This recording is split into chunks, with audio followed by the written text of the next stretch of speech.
Buenos días, muchas gracias a todos por vuestra presencia en esta masterclass de Economía y de Management organizada por ESIC y por el Círculo de Empresarios, que puede ser seguida tanto presencialmente en este salón de actos como sobre todo a través de streaming.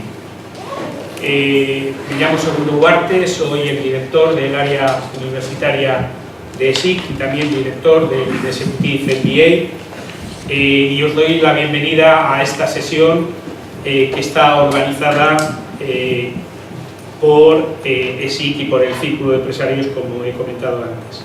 El objetivo fundamental es presentar las conclusiones del barómetro de los círculos correspondientes a 2017. Antes de nada, quiero hacer una breve referencia a las personas que nos van a acompañar en la sesión de hoy. A mi derecha, Miguel Canalejo, presidente del Comité del Barómetro de los Círculos, Alicia Coronil, luego ya estarán por aquí, miembro del Comité Ejecutivo de Creciendo y directora de Economía del Círculo de Empresarios, Alberto López Oleaga, director de Innovación y de Procesos de Ferrovial, y Laura Carnicero, gerente de formación de SEA. A los cuatro, muchas gracias por acompañarnos hoy en esta sesión. ¿En qué contexto se sitúa la conferencia principal de la Masterclass?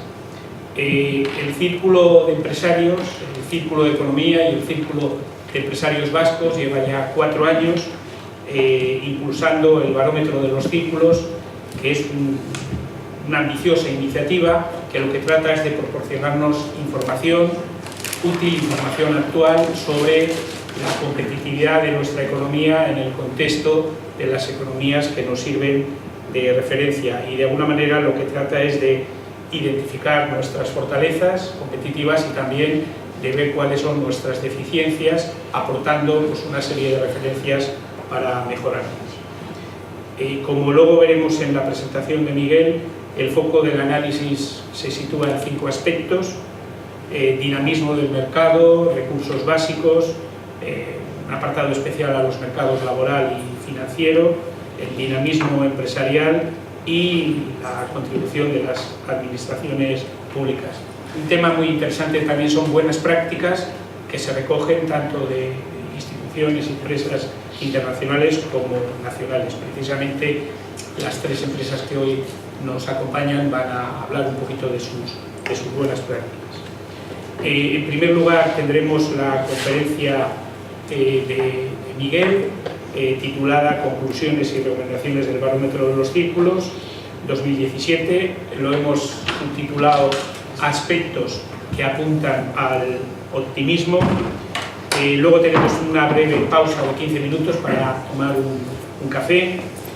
Posteriormente tendremos una breve presentación de las 3 buenas prácticas que hemos querido que compartamos hoy, y luego pues un debate, una serie de preguntas sobre todo lo que hayamos visto. Antes de pasar la palabra a Miguel Canalejo, voy a hacer una breve presentación suya. Miguel es navarro, ingeniero industrial, lleva 50 años de intensa vida profesional al más alto nivel.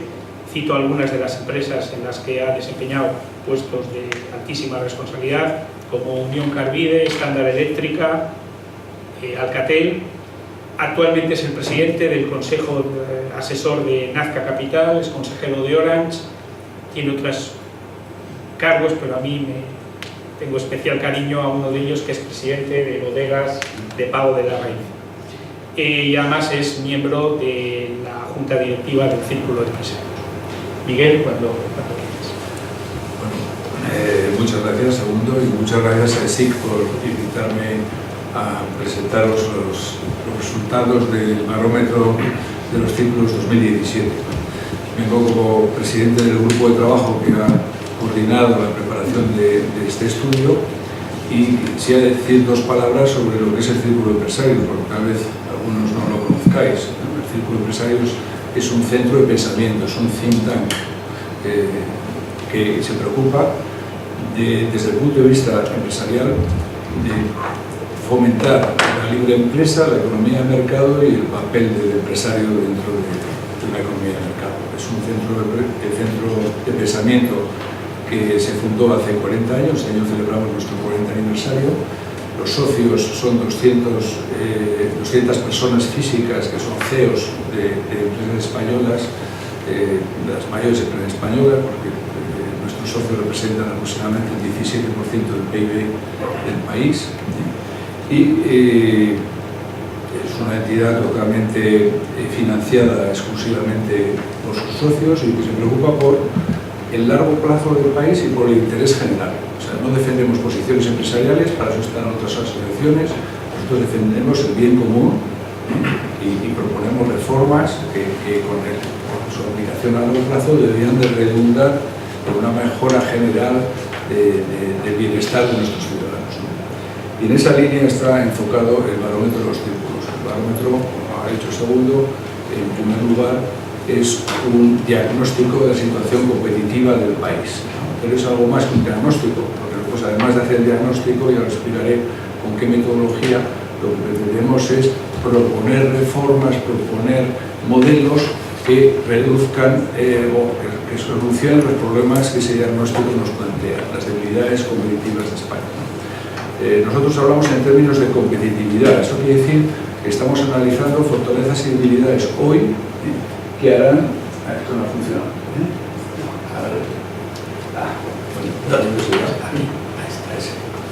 Que harán que nuestra economía crezca en el futuro y que al crecer genere empleo, genere riqueza. Pero son esas capacidades de competir hoy las que crean un entorno que permita a las empresas españolas competir en un mercado crecientemente globalizado. Si no hay competitividad hoy, no habrá crecimiento mañana. Y eso es el valor añadido que tiene el barómetro, porque normalmente siempre hablamos del hoy, pero no hablamos del mañana, ¿no?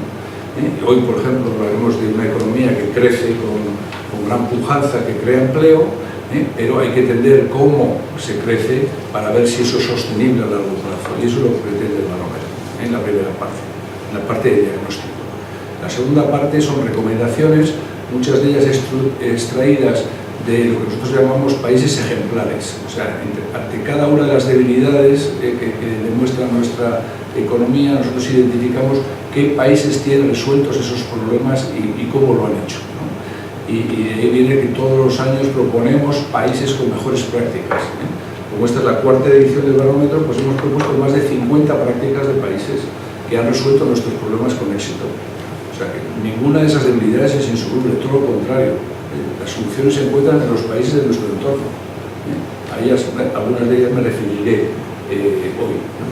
Pero también es una convicción importante del círculo que las empresas también tenemos que colaborar a solucionar esos problemas. No podemos dejar solo a las instituciones la solución de algunos problemas que por su gravedad o por ser muy próximos al mundo empresarial, las empresas debemos y podemos ayudar a su solución. Por eso ya desde hace 2 años estamos incluyendo en el barómetro propuestas ejemplares de empresas que están haciendo un gran esfuerzo por ayudar a la solución de los problemas de competitividad de la economía, ¿no? Y hoy vamos a enfatizar sobre todo esta responsabilidad social de las empresas, poniendo sobre la mesa 3 ejemplos que han sido identificados en el barómetro del año pasado como modelos ejemplares en la solución de algunos de estos problemas. Bueno, la metodología del barómetro nosotros nos basamos en 3 herramientas. La primera herramienta es utilizar de manera sistemática, año a año, los mejores indicadores internacionales de competitividad. Hay 3 que son globales, que son mundialmente conocidos: el Global Competitiveness Report, el World Economic Forum, el World Competitiveness Yearbook del IMD y el Doing Business del Banco Mundial. Estos 3 indicadores los sintetizamos en uno. Además utilizamos 24 índices sectoriales adicionales y además hacemos encuestas a los socios de los círculos. Este año, en 2017, no hemos hecho encuesta porque el año 2016 nos contestaron más de 200 CEOs a un cuestionario muy exhaustivo y no creemos que las condiciones del mercado hayan cambiado como para que cambie la opinión de los CEOs, ¿no? Además hicimos también 40 entrevistas a CEOs individuales para completar el análisis empresarial de la competitividad de España, ¿no? Con todo eso lo integramos en 6 pilares, que son los que han mencionado segundo, 32 variables que vamos a analizar. Primero, cómo nos comparamos en cada una de esas variables con los mejores países de los entornos, cuál es el mejor país, dónde está la media de la OCDE en cada uno de esos pilares, y después cómo vamos evolucionando a lo largo del tiempo nosotros, si vamos mejorando competitividad o no. Por cierto, hoy voy a hacer una presentación muy sintética, el documento tiene más de 90 páginas y os recomiendo a todo el que tenga interés que se lo baje en la web del Círculo, www.circuloempresarios.org, allá está el documento y allá podréis ver con muchísimo más detalle todo lo que voy a contar. Bueno, ¿cuál es el resultado? El resultado es este. El resultado es que España está más o menos el 30 y el 32 puesto en competitividad. Sobre un total, pues según los índices, hay el del Banco Mundial pues tiene 190 países y ahí estamos en el 32, y por ejemplo el World Economic Forum pues tiene 138 países y ahí estamos también en 32. Y es una posición que va mejorando ligeramente en los últimos años. Llegamos con la crisis, llegamos a perder competitividad, caímos pues de alrededor del 30 al 36, y poco a poco, con todas las medidas que se han ido tomando y con la acción de las empresas, pues estamos recuperando lentamente una posición competitiva. Yo diría que es un crecimiento mediocre y sobre todo yo creo que contrasta esta visión de una España que, digamos, que no es sobresaliente en competitividad, con una economía que a corto plazo va como un tiro, con crecimientos del 3,2% según parece este año, duplicando la media europea, creando 500.000 empleos. Entonces parece que no parece muy lógico que lo estemos haciendo tan bien hoy, y al mismo tiempo estamos contando que competitivamente nos quedan muchas cosas por hacer, como veremos luego en detalle, ¿no? La razón fundamental es que las reformas que se hicieron en su día por el gobierno europeo hace 3 o 4 años, que no han notado nada desde entonces en términos de reformas, sobre todo el mercado laboral y el mercado financiero, crearon un entorno donde las empresas son las que yo creo que tienen el mérito de haber hecho un enorme esfuerzo de reorganización interna, de reducción de costes y de internacionalización. Y gracias a que hemos recuperado nuestra competitividad en costes y a la mayor flexibilidad que la reforma laboral ha permitido, las empresas se han lanzado como decir por el mundo, ¿no? Hemos conseguido lo increíble, hemos conseguido pues, que un país que tenía un déficit de balanza corriente del 6%, en 10 años ha pasado a tener superávit del 3%. Tenemos más de 150.000 empresas que exportan en estos momentos, un 50% más de las que teníamos al principio de la crisis. Hemos ganado participación en el mercado internacional. O sea, aquí ha habido una transformación brutal. El PIB hemos recuperado el PIB como país que teníamos antes de la crisis, pero una composición del PIB completamente diferente. Antes de la crisis el 10% del PIB era el sector de la construcción y hoy es la mitad. Eso quiere decir que ha habido muchas empresas que han sido capaces de recuperar la creación de valor que hacía antes el sector de la construcción.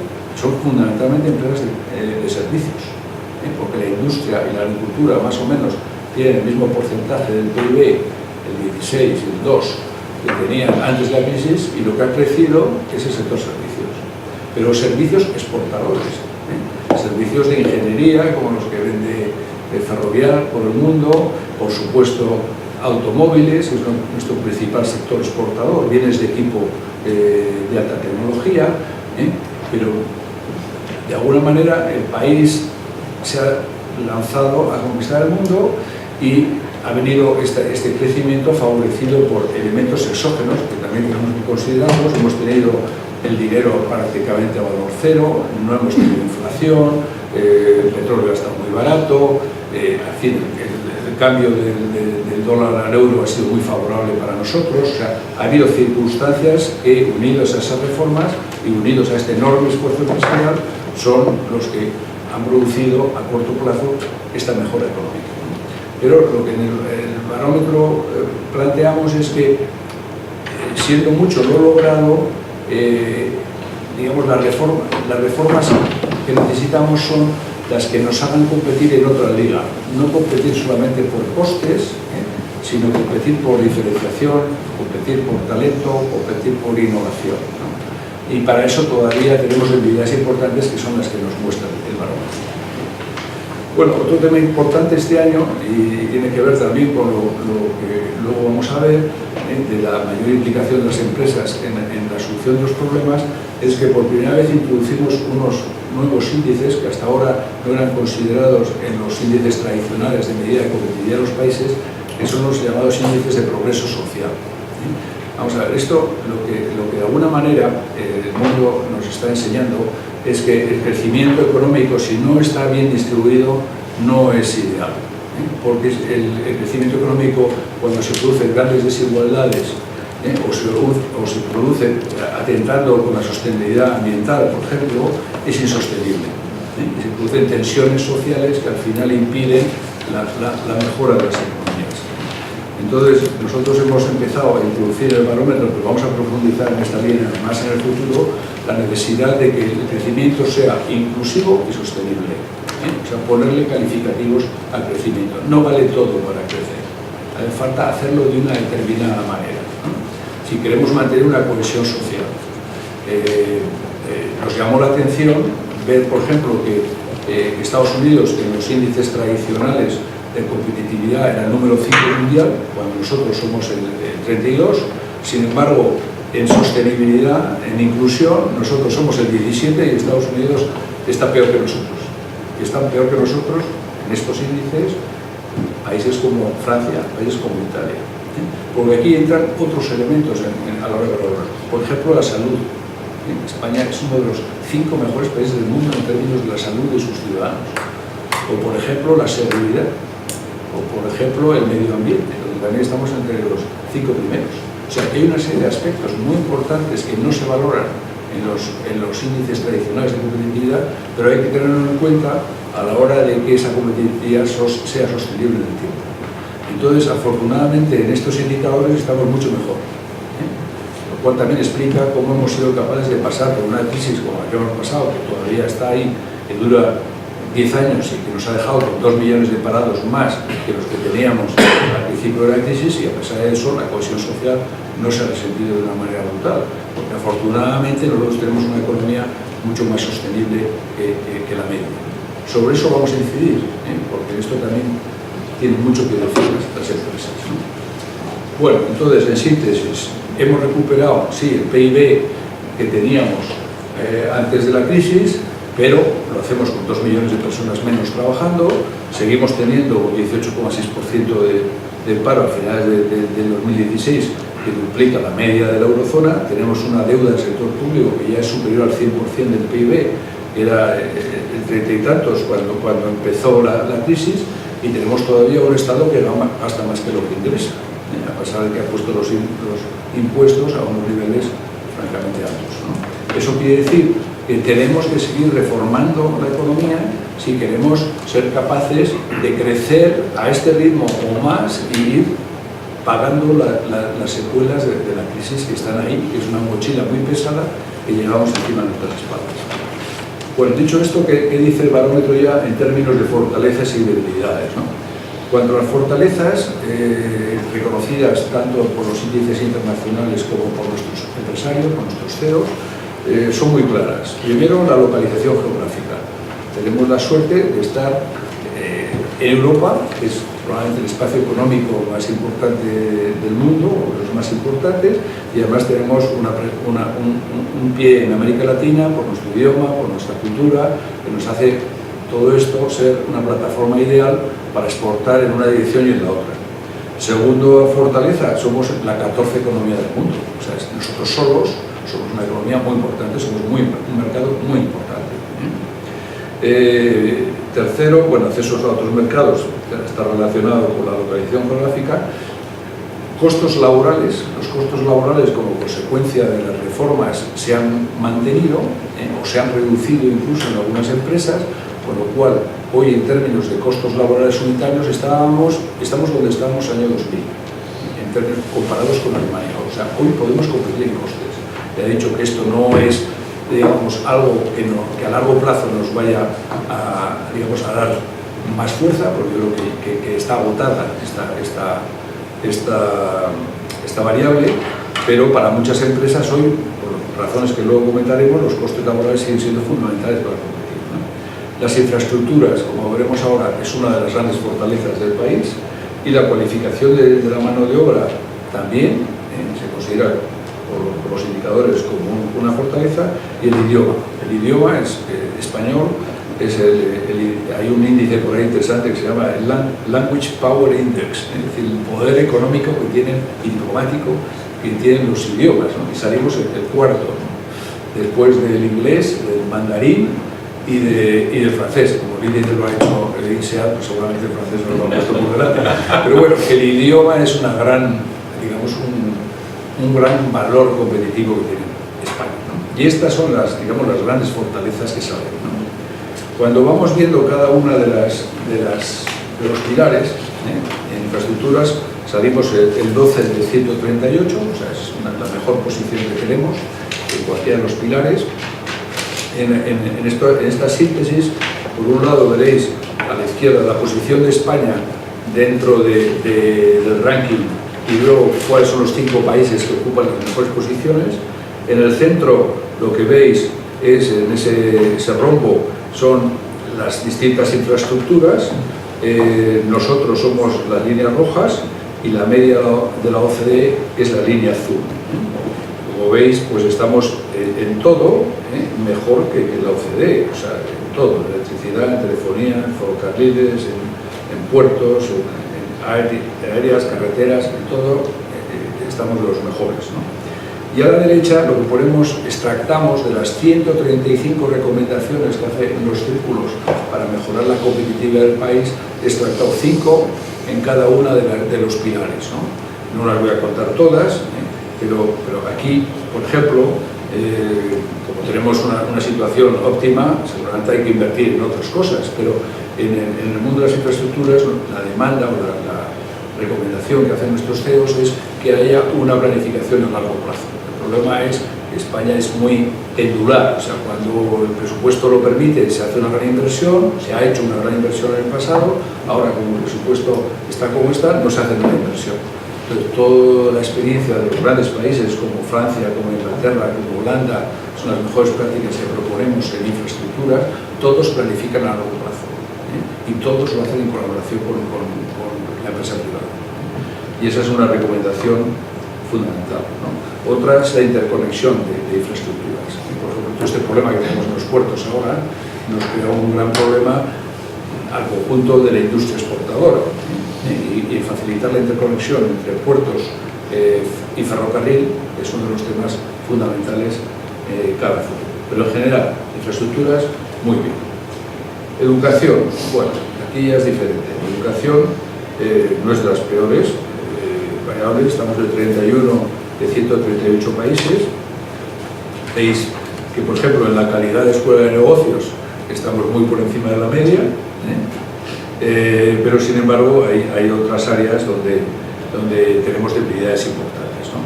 Claro, esto tenéis que tener en cuenta que hay indicadores que son totalmente negativos en cuanto a, digamos, la eficiencia del sistema educativo español. Por ejemplo, que nosotros tengamos el 19,4% hoy de abandono escolar, es decir, gente que no termina en la educación secundaria, cuando la media de la Unión Europea es el 10, es casi el doble. Esto es insostenible, ¿no? El 34,7% de nuestros jóvenes no hayan superado la educación secundaria, es decir, que tenemos un problema, ¿no? Tenemos un problema, digamos, primero de lo que sale del sistema, ¿no? Os digo algo que me parece fundamental. En Alemania, podría ser nuestro modelo de sistema, ¿no? Alemania tiene un 30% de sus estudiantes, un poco menos, 28%, son universitarios, o sea, titulados universitarios, aproximadamente un 60% son formación profesional y el resto es educación primaria y secundaria. Cuando comparamos eso con España, nosotros tenemos más universitarios que Alemania, porcentaje, un 2% más. Tenemos casi el 50% de estudiantes que lo que tienen como máximo es educación primaria y secundaria, y tenemos un 20% de que han hecho formación profesional. Cuando resulta que el 60% de los puestos que se anticipan como necesarios en el futuro, sobre todo con la transformación digital, son de formación profesional. O sea, aquí estamos produciendo una cosa que no demanda el mercado. La consecuencia es paro, abandono escolar, etcétera, etcétera. O sea, que es un problema de estructura. Luego otra cosa es que además las empresas se quejan de la formación que reciben digamos, sus futuros empleados del sistema no es la que demandan. O sea, encima hay una inadecuación, porque son dos mundos que no se comunican bien, y la participación de la empresa en la definición, por ejemplo, de los currículos, pues es mínima. Entonces, además, este es un problema que viene desde muy atrás, que para nosotros consideramos que es el problema más importante del país, porque sin una buena educación no seremos capaces de cambiar de modelo de competencia, no seremos capaces de competir por talento, no seremos capaces de competir por innovación, y por lo tanto, si hay que elegir una cosa que habría que cambiar en este país, es la educación. Y habría que hacerlo con una visión muy a largo plazo, con un pacto de Estado, de tal manera que no cambie cada vez que cambia el gobierno de turno, y habría que impulsar determinados temas como la formación profesional dual, y habría que involucrar a las empresas mucho más de lo que se les involucraba. La innovación, pues muy ligado a la anterior, por supuesto, tenemos que competir en innovación, tenemos que competir con diferenciación de productos y servicios. Ahí pues estamos también en la misma posición que la educación, digamos, mediocres, nos consideran como un país moderadamente innovador en los índices internacionales. Hay cosas que estamos bastante bien, por ejemplo, disponibilidad de ingenieros y científicos nos ponen como muy bien. En general los CEOs están encantados con la capacitación técnica de las escuelas de ingenieros, y por ahí no parece que haya el problema, pero la colaboración universidad-empresa, por ejemplo, sale mal, el gasto de I+D empresarial sale mal, estamos gastando más o menos la media de lo que deberíamos de gastar. O sea, en Europa se está gastando alrededor del 1,3% del PIB de las empresas en I+D, y aquí nos gastamos la mitad. Y en general todo el tema digital, que luego saldrá, pues es un tema preocupante, porque ahí también salimos más o menos por la media, ¿no? O sea, entonces, nosotros este año hemos hecho un énfasis especial en el barómetro, en una serie de recomendaciones para mejorar la capacitación digital del país.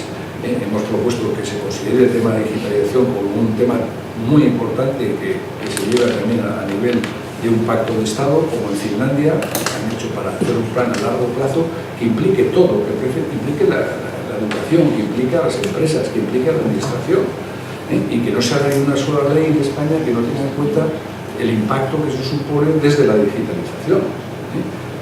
Y por supuesto, de nuevo, aquí enfatizamos la necesidad de colaborar, la colaboración público-privada, porque vamos a ser las empresas las que vamos a anticipar las necesidades de lo digital muchísimo antes que las universidades o que el sector público.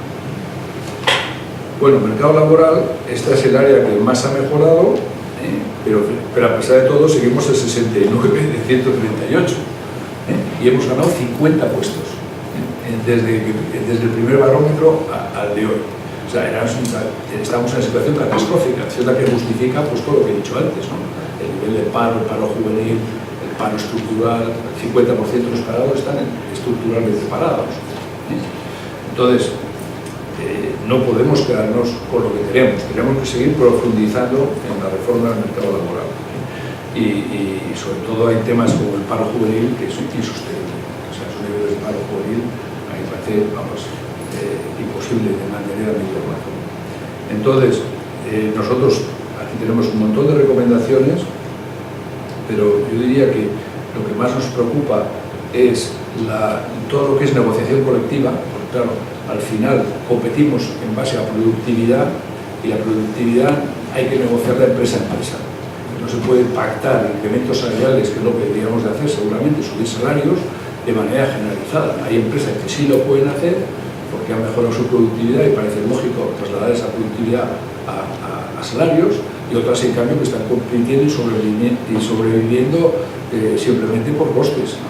Entonces, la manera de que se consiga adecuar los salarios a productividad es negociando a nivel de empresa, por lo menos este tipo de temas, como en Dinamarca, como en Suecia, que son los modelos de negociación colectiva que más nos gustan, ¿no? Y luego le damos muchísimo énfasis a todo lo que son políticas activas de empleos. Cuando tienes 2 millones de parados más que al principio de la crisis, hay que poner énfasis en cómo conseguimos poner a estas personas a trabajar, ¿no? Y hoy por hoy las políticas activas de empleo pues no han funcionado. No ha funcionado la formación en las empresas en general. Estamos invirtiendo mucho menos en enseñar a pescar a la gente que en darles el pescado para comer. Nuestro gasto en políticas activas de empleo es muy inferior por desempleado a la media de la OCDE. Y ahí tenemos un montón de ejemplos de Austria, de Dinamarca, de Gran Bretaña, de los Países Bajos, donde se explica cómo lo están haciendo ellos y cómo han conseguido tener tasas de empleo, primero de paro a la mitad de nosotros y de empleo juvenil prácticamente cero. Entonces, hay muchísimas propuestas en un área muy importante, ¿no? Mercado financiero, bueno, pues aquí tampoco salimos bien, a pesar de que la reforma financiera ha hecho que ya prácticamente no haya problemas a nivel de las empresas de financiación, pero sí hay problemas para las pequeñas y medianas digamos, de garantías, hay problemas de plazos, hay problemas en general de avales y de una excesiva dependencia del sector bancario, ¿no? Somos el país probablemente con más dependencia del sector bancario en cuanto a su financiación. Eso que ha mejorado, era antes el 78% de la financiación venía de los bancos, ahora es el 70%, pero Alemania tiene el 55%, Francia el 45%, nosotros no hemos sido capaces todavía de crear digamos, sistemas o procesos o productos que de alguna manera ayuden a la financiación de la pequeña y mediana empresa, ¿no?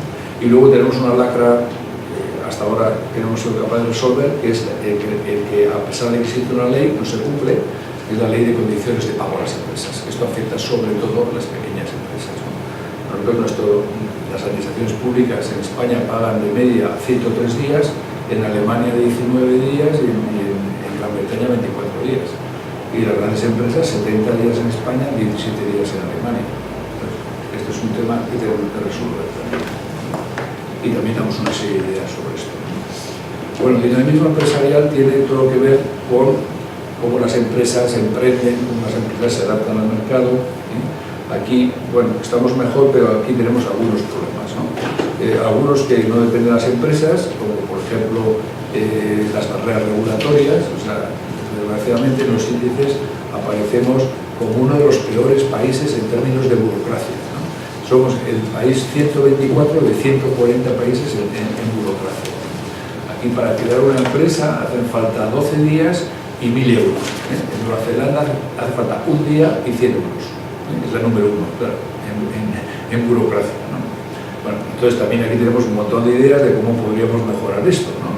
Otro tema que, claro, reduce el dinamismo de las empresas es la fiscalidad. O sea, que es un sistema fiscal para las empresas, estoy hablando de impuestos de sociedades, IVA y impuestos digamos, al trabajo, ¿no? La seguridad social de empresa, ¿no?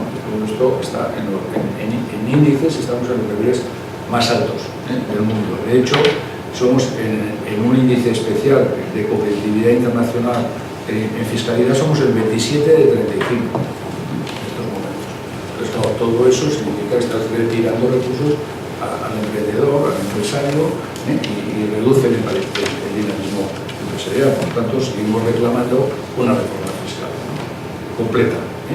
Y luego hay un problema que nos compete a las empresas y que luego Alicia Coronel hablará de él, que es el tamaño.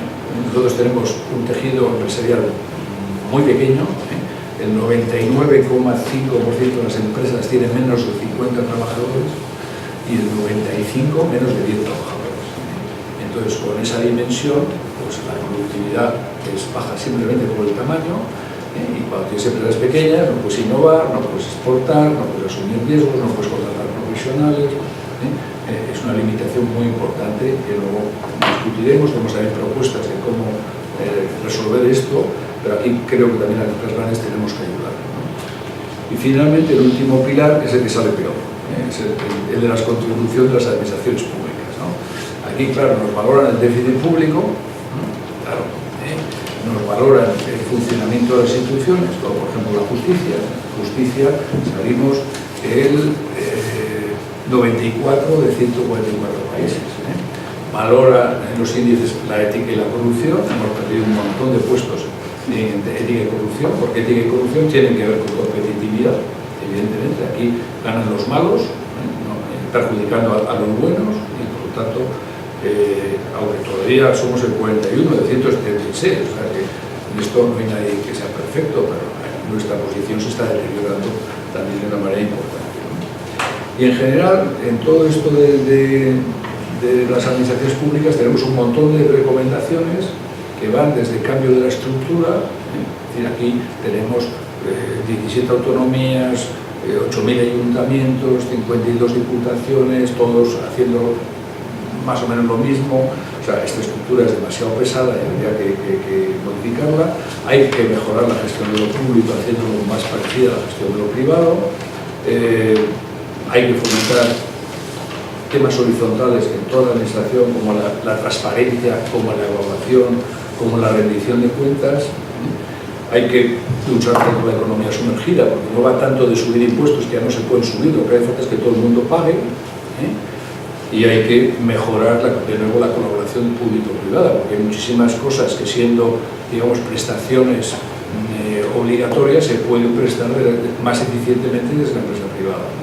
Y tenemos montones de ejemplos de recomendaciones de lo que hacen sobre todo los países nórdicos, que son los que van en cabeza, ¿no? Dinamarca, Finlandia, Suecia, ¿no? UK, son modélicas en todos estos temas que nosotros identificamos. Bueno, entonces, como veis, faltan muchas cosas por hacer, muchas reformas por hacer. Si hubiera que priorizar, ¿por dónde empezamos, no? Bueno, normalmente nosotros recomendamos empezar por lo más urgente, pero sin olvidar lo más importante, ¿no? ¿Qué es lo más urgente? Pues resolver los dos grandes problemas que tenemos, que decían, el paro y el déficit, ¿no? Entonces, hay que, para resolver el paro, todo lo que vaya en la reducción del paro, las políticas de fomento activo, la formación profesional, todos esos temas nos parecen los más urgentes, y todo lo que tiene que ver con la reforma de las administraciones públicas también es un tema urgente, porque hay que reducirlo a cero. ¿Qué es lo importante? Pues lo que hemos dicho también, la educación sobre todo. Las reformas de la educación, el nuevo modelo de competencia, las pensiones, que es un tema que está ahí pendiente, que tiene un déficit insostenible y que además todos sabemos que con nuestra estructura actual es inviable que cobremos pensiones. Entonces, como las actuales por lo menos, ¿no? Entonces, esas son las reformas más complicadas, pues son reformas que no son de una vez, que habrá que ir haciendo gradualmente, a largo plazo y con el consenso de todos, ¿no? Finalmente, ¿a quién debíamos de mirar? Bueno, pues a países que son ejemplares, países con los que nos queremos comparar, que están en nuestro entorno, que son nuestros socios. Todos ellos nos enseñan cosas y todos ellos compiten en esa economía a la que nosotros queremos llegar, en la economía del talento. O sea, todos compiten por innovación, todos compiten por innovación. Y nosotros deberíamos de parecernos a ellos, no solamente ganarles jugando al fútbol, sino ser tan buenos como son ellos en sus instituciones, en sus políticas, y al final que todo eso redunde en un país donde seamos cada vez digamos, más, no digo rico, la palabra rico no me gusta, que mejoremos nuestro nivel de bienestar en general, ¿no? Y yo creo que ese es el mensaje final. Dentro de todo eso, hoy en esta sesión vamos a enfatizar qué es lo que podemos hacer las empresas. O sea, empresas, por supuesto, primero tienen que preocupar de sí mismas, tienen que ser competitivas, tienen que mejorar su gestión en todos los aspectos, pero las mejores empresas tienen que hacer algo por la sociedad en su conjunto, ¿no? Y eso es lo que venimos enfatizando, ¿no? Este año hemos visto más de 20 propuestas de empresas que hacen cosas por la sociedad, ¿no? cosas en aquellas cosas que nosotros identificamos, por ejemplo, el empleo juvenil, sobre todo, innovar y sobre todo si es grande, fomentar la innovación dentro de la empresa, la formación, empresas que están intentando crecer, o sea, cosas que nosotros pensamos que son ejemplares y que si se generalizan, o sea, si el país y todo el mundo empresarial del país, y nosotros lo que vamos a continuamente proponer a nuestros socios, emprende por esa vía en su aportación social, yo creo que hay motivos para el optimismo, porque yo creo que las empresas en la primera etapa, esta etapa del 14 a hoy, han salido adelante y están consiguiendo que el país crezca, y yo creo que en la siguiente etapa tienen que ser conscientes de que tenemos que competir de una manera diferente y que tienen que ayudar, ¿no? Y yo creo que tenemos un tejido empresarial magnífico en España y por lo tanto soy optimista. Yo creo que España tiene muchísimas posibilidades y nos ponemos a ello, sobre todo si trabajamos todos juntos, resolver algunos de estos problemas y competir en la liga de los mejores y esperemos que estaremos entre los 20 primeros, ¿no? Nuestro ideal es, bueno, como digamos, en los índices de progreso social, ¿no? Tendríamos que estar por lo menos entre los 20 primeros países, ¿no? Y a eso nos vamos a dedicar. Muchas gracias a todos.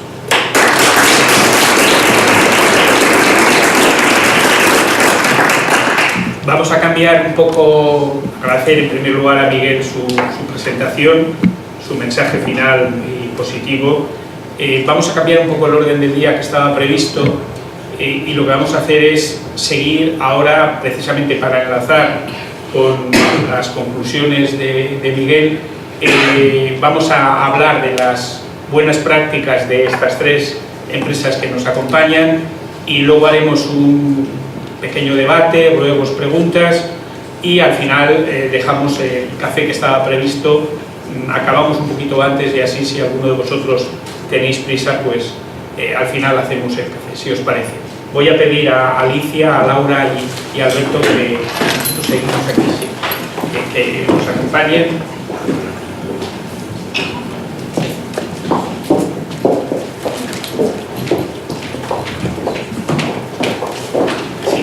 Si os parece, el esquema que vamos a seguir es, primero, que cada una de las tres empresas representadas por su buena práctica nos dé una breve descripción de esa buena práctica y luego entramos en una dinámica de preguntas. Yo haré alguna pregunta a cada uno de ellos y luego vosotros y los que están siguiendo la sesión por streaming, pues por supuesto podéis hacer las preguntas que estiméis oportunas. Vamos a empezar con Creciendo. Creciendo está representada en la sala por Alicia Coronil, que es miembro de su comité ejecutivo. Alicia también es directora del Círculo de Economía del Círculo de Empresarios, es doctora en Economía y es profesora de ESI. ¿En qué medida vuestra empresa aporta valor, aporta buena práctica, es un ejemplo a seguir para esa mejora de la competitividad que España necesita? Bueno, en primer lugar quisiera disculpar que Carlos Mira no está, pero ha tenido un problema personal, familiar, y por eso le sustituyo yo hoy, ¿vale? Así que transmitiros mi disculpa porque no he podido asistir. Y bueno, Creciendo es una iniciativa que la definimos como un programa país y es el ejemplo de que lo público y lo privado pueden colaborar perfectamente. Porque esta idea que parte de Carlos Mira, precisamente, que es patrono de la Fundación Innovación Bank Inter en el año 2013, pues Carlos Mira plantea su patronato en la Fundación Innovación Bank Inter que quiere hacer algo para que en este país surjan más empresas medianas, y ahora os explicaré por qué pone ese foco, ¿no?, en que aparezcan más empresas medianas en el tejido productivo español. Y se dan cuenta que para hacer ese camino, ¿no?, y la iniciativa, pues necesitan buscar socios, ¿no? Y por un lado se van a buscar a la administración, y qué mejor institución, yo creo, que el ICEX, ¿no?, que tanto ha apoyado la internacionalización de las empresas españolas desde su creación. Y por otro lado piensa que es importante también tener un centro de pensamiento que también es una institución privada, porque como ha dicho Miguel Alejo, pues nosotros nos financiamos exclusivamente con las cuotas de los socios, que aportan no solamente esa cuota, sino también su talento y sus conocimientos para intentar hacer el país mejor. Y porque el Círculo desde hacía unos años también estaba trabajando precisamente lo importante que era que en el tejido empresarial español aparecieran más medianas empresas. Y se decide crear esa asociación, esa unión de 3 entidades, cada una con su leitmotiv o con su objetivo, y como 3 instituciones no son suficientes, y os voy a decir por qué, buscan la colaboración o la asociación de 13 empresas. Entre ellas pues hay escuelas de negocio, hay multinacionales españolas, despachos de abogados y también tenemos consultoras, ¿no? Big Four principalmente. ¿Y por qué necesitamos esa colaboración? Porque Creciendo es un programa país totalmente pro bono. Cuando quiero decir pro bono es que se financie exclusivamente con las aportaciones de las 3 entidades fundadoras, y cuyo objetivo es seleccionar todos los años 25 empresas españolas que tienen su centro de decisión en España. No tiene por qué ser el accionariado estrictamente español, pero sí que tiene que tener la toma de decisión en España, y empresas que facturan entre 25 y 300 millones de euros.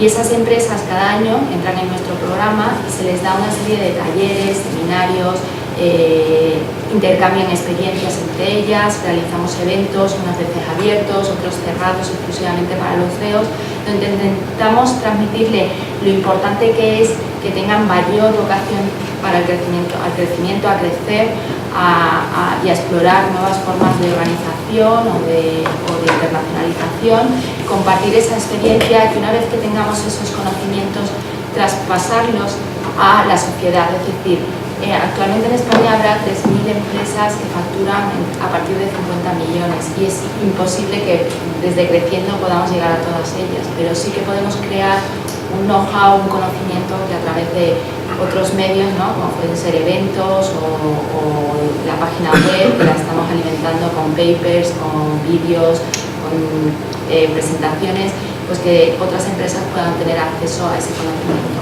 Y por último, ¿por qué hemos puesto el foco en ese tamaño de empresa? Es decir, en las empresas que facturan a partir de 25 a 300 millones de euros, porque en los análisis que hemos hecho a otras instituciones, ¿no?, españolas, pero desde el Círculo Empresario nos dimos cuenta que precisamente las empresas españolas de mayor tamaño, que son solamente el 0,7% de nuestro PIB, donde solamente un 0,6% son medianas, son igual de productivas o más productivas que sus homólogas del Reino Unido, de Estados Unidos y de Alemania. Y precisamente estas empresas, como decía Miguel Canalejo, tienen más capacidad de innovar, de salir al exterior, de atraer, de retener y de formar talento, pero también son un estabilizador social. ¿Por qué? Porque hemos observado que en una crisis como ha sido tan severa la del 2009, que no fue algo que solamente ocurriera en España, lo que pasa es que en España ha sido más larga, ¿no? Pero en Alemania el PIB cayó más incluso que en España en 2009, en el caso de Reino Unido pues cayó en cifras similares, en Estados Unidos también ocurrió, y sin embargo, ¿qué ha ocurrido? Que estos países no han destruido tantos puestos de trabajo. ¿Por qué? Porque cuentan con una base empresarial formada por empresas de mayor tamaño. Y además porque esas empresas de mayor tamaño no solamente dan esa estabilidad, sino que también contribuyen en mayor proporción a la huella fiscal, es decir, pagando impuestos, cotización a la seguridad social, y también están pagando salarios mucho más altos que las micro y pequeñas empresas. Y por todo eso nos parecía que era muy importante poner el foco no solamente en que hay que crear empresas, ¿no?, en el emprendimiento, sino que las empresas tienen que crecer en tamaño y tener mayor vocación hacia el crecimiento. Igual que el país tiene que tener más vocación hacia crecer, porque si no crecemos difícilmente resolveremos nuestros problemas, ¿no?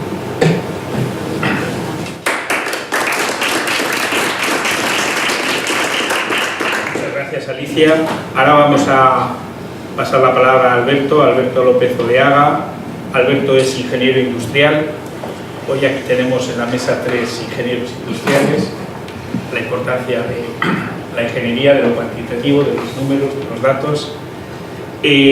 Alberto, antes de entrar a formar parte de Ferrovial, estuvo en otras empresas, empresarios agrupados, British Petroleum, lleva ya muchos años en Ferrovial, ha pasado por las áreas de organización, recursos humanos, sistemas. Hoy día es el director de innovación y procesos. Alberto, contanos un poco la buena práctica de vuestro grupo. Bueno, pues oye, muchas gracias ante todo por la invitación. En efecto, soy ingeniero industrial, además entré en Ferrovial hace años rodeado de ingenieros de caminos, con lo cual fue un reto. Y bueno, la empresa ha cambiado muchísimo. Digamos, Ferrovial, supongo que conocéis, es un gestor global de infraestructuras, ya no es una empresa constructora, tiene 4 divisiones, que es construcción, servicios, aeropuertos y autopistas. En concreto, Ferrovial gestiona, supongo que conocéis, el aeropuerto de Heathrow, que es la joya de la corona del Reino Unido, la joya de la corona también de Ferrovial, y imaginaros el shock que se produjo allí cuando Ferrovial la adquirió, ¿no? Fue una cosa tremenda. Bueno, desde el punto de vista de innovación, antes de entrar a explicar la mejor práctica, que me voy a referir al intraemprendimiento dentro de Ferrovial, brevemente, nosotros desde el punto de vista de innovación desarrollamos una estrategia de innovación abierta que se basa fundamentalmente en 3 aspectos fundamentales. Uno, está muy focalizada al negocio, a lo que llamamos retos de negocio. Tratamos de resolver los retos de negocio que surgen de las prioridades estratégicas de los mismos. Un reto, por ejemplo, es cómo obtener modelos de tráfico utilizando Open Data, o un reto es cómo mejorar la eficiencia energética de una planta de Salamanca. Esos son los retos que los negocios se plantean en el día a día, y es la materia prima que utilizamos dentro de la estrategia de innovación. La segunda son las personas. En efecto, que es lo que me voy a referir a continuación, la innovación tiene que estar en toda la sociedad y dentro de Ferrovial en todas las personas. Tenemos un colectivo de casi 100.000 empleados y lo que tratamos es de llegar, de que todos ellos puedan aportar sus ideas. Hay una estadística que leí hace tiempo en donde dice que la innovación en las empresas no llega al 30%, surge en los departamentos de I+D, y el 70% o más del 70% está en el resto de la organización, que es donde está la gente enfrentándose a los retos diarios, en los contratos, en contacto con el cliente, etc. Y el tercer pilar, junto con negocio, foco de negocio, cultura, es el ecosistema. Es decir, no lo puedes hacer tú todo solo, por eso innovación abierta es generar una red de socios, de aliados, de partners que te permitan desarrollar tu estrategia de innovación. Volviendo, y ya empezando por tema de cultura, me voy a referir a dos buenas prácticas que tenemos, o 2 ejemplos, que es programas de ideación y un programa de intraemprendimiento. La verdad es que tendría que empezar diciendo, claro, todo esto está, los programas de ideación están escritos en todos los libros, ¿no? Y lo que voy a contar, la verdad no creo que sea muy original. Lo importante de un programa de ideación o de una estrategia de innovación es los resultados que se obtienen. En este caso, lo único que transmitir es que estamos muy contentos, ¿no? Y tienes que adecuar esos programas, esas iniciativas a la cultura de la empresa. Yo creo que es la clave de cualquier programa en general y en concreto de ideación. Bueno, refiriéndose al programa de ideación, hacemos unas campañas cada 2 años. Los años el año que no hay la campaña de ideación, el programa de ideación, lo que hacemos es poner foco en implantar las ideas ganadoras o las mejores ideas que se han detectado. El programa se llama Zuritanken, que es un nombre original, y fue lo primero innovador casi del programa. Zuritanken se compone de dos vocablos. Zuri viene del suajili, que es gran, y tanken viene del sueco, que es idea, es gran idea. Y lo que se trataba de transmitir a la organización es, y un poco es fundamental en la innovación, la diversidad. Es decir, 2 culturas tan distintas se pueden combinar y generar una idea transformadora. El programa de ideación tiene fundamentalmente como características está impulsado por la alta dirección, pero no solo impulsado en el sentido de que nuestro comité de dirección entrega los premios, sino que incluso nuestros comités de dirección, desde los negocios y el comité de dirección del grupo, participan en la evaluación de las ideas. Por lo tanto, el nivel de implicación, incluso leyendo y votando las ideas, es al máximo nivel. Segundo, es un programa evidentemente abierto a todos los empleados. Tratamos de llegar, de hecho, hay ideas ganadoras que vienen de empleados de seguridad de aeropuertos, como fue en la primera edición. Tercero, muy importante en nuestro caso, es absolutamente anónino, por lo tanto, cuando se están votando las ideas ganadoras no se sabe quién está detrás de cada una de ellas. El otro componente que os decía al principio de la estrategia de innovación es una campaña que tiene una duración limitada, son 2 meses, y planteamos o pedimos ideas para retos concretos, uno por cada negocio. Volvemos a lo que explicaba al principio de la estrategia de innovación, siempre pedimos ideas o hacemos proyectos relacionados con cada uno de los retos. Y finalmente tiene un premio básicamente en especie, que puede ser pues, material informático, viajes, y lo más importante, lo que os decía, es que en el año donde no hay campaña de ideación, donde no está la campaña Zuritanken, lo que nos focalizamos es en implantar. Nosotros estamos implantando, bueno, en cuanto a ideas, en la primera edición, vamos por la tercera, recibimos más de 500, en la segunda campaña llegamos a 1000, y en esta tercera, que fue el año pasado, 1700. Como veis, el nivel de implicación y de participación ha ido aumentando y por eso estamos realmente satisfechos. Nosotros estamos implantando aproximadamente alrededor de 20 de esas 1700 ideas de la última campaña, estamos implantándolas. La otra buena práctica o iniciativa que tenemos es intraemprendimiento. Así como en el programa de ideación lo que fomentamos desde luego es cultura, evidentemente también identificar ideas, pero tiene un impacto también muy importante en cuanto a lo que es la cultura de innovación en toda la organización. En el programa de intraemprendimiento, de nuevo ponemos un reto encima de la mesa, en cambio ahí lo que se identifica es un grupo de personas, en este caso concreto se seleccionan 30 personas con diversos perfiles para dar respuesta a ese reto, que ya no es una idea lo que se pide, sino que es un plan de negocio. Plan de negocio que es evaluado por el comité de dirección que ha planteado el reto y que posteriormente se implanta, y en la campaña que tenemos, estamos ahora mismo en este año, que acabaremos en septiembre, nos gustaría que se implante en forma incluso de una startup, creando una empresa dentro del propio Ferrovial, independizándola de Ferrovial y dándole soporte y lanzándola al mercado. Y bueno, pues básicamente serían esas dos iniciativas. Muchas gracias. Bien, ahora vamos a pasar la palabra a Laura Carnicero, también ingeniera industrial, doctora en ingeniería industrial. Llevas 18 años en SEAT, has pasado por muchos puestos y desde el 2015 es gerente de formación y directora de algo que a mí me parece fundamental, que es la Escuela de Aprendices de SEAT. Cuéntanos un poco tu buena práctica o vuestra buena práctica. Perfecto. Primero de todo, agradecer la posibilidad de estar hoy aquí para poder explicar, en este caso, esta buena práctica. Después quizás ya explicaremos algo más, pero en este caso la buena práctica que va ligada con esta segunda parte del título que comentabas, que es el tema de director de la Escuela de Aprendices de SEAT. Y porque lo quiero ligar mucho pues, con la fantástica explicación que nos ha hecho el compañero Miguel. Él hablaba pues, de las cosas, he tomado notas, así que miro las notas. Primero para ir a lo urgente, ¿no? Y en lo urgente estaba el paro, y como paro estaba el tema de la FP dual por ahí ligado, y por otro lado ir a lo importante y estaba la educación. En nuestro caso cogemos lo urgente y lo importante, lo mezclamos todo y tenemos pues lo que estamos llevando a cabo nosotros. A la escuela ya este año es el 60 aniversario que tenemos nuestra escuela de aprendices, empezó y ha ido evolucionando mucho durante estos 60 años, pero sobre todo lo que estamos, siempre ha sido así, pero desde que la ley nos lo permite, en el 2012, estamos llevando a cabo la FP dual, pero una FP dual que yo diría que va muchísimo más allá de lo que es la FP dual oficial, reglada en España, que sobre eso también podríamos hablar mucho, ¿no? ¿Por qué digo que va mucho más allá? Comparando un poco nuestra FP, nuestros chicos, para empezar, cuando hacemos una FP dual oficial, pues hay una reducción grande de toda la parte que son la parte de teoría, la parte de estar en la escuela, para poder dar cabida a esa parte de la empresa. En nuestro caso no hay absolutamente nada de reducción.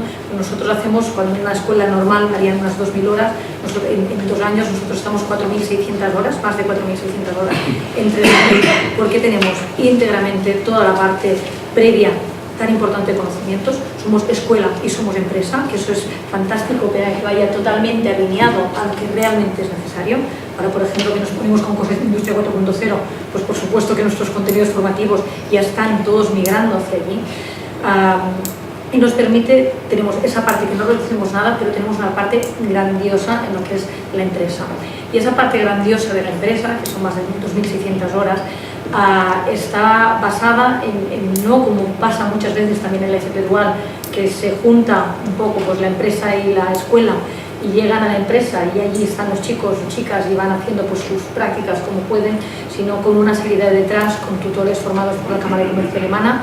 Nuestro sistema está basado en la formación dual alemana, exactamente el mismo sistema que hay allí, precisamente por el último chat, ¿no? Pues para aprovechar esas best practices que se hacen en otros países. Y hablaba antes de compañero Miguel pues de que en estos países, en la media de Europa, o si miramos por Alemania, el 60% de las personas hacen FP, porque es un camino fantástico para después irse formando y ir entrando al mundo laboral a lo que realmente es necesario.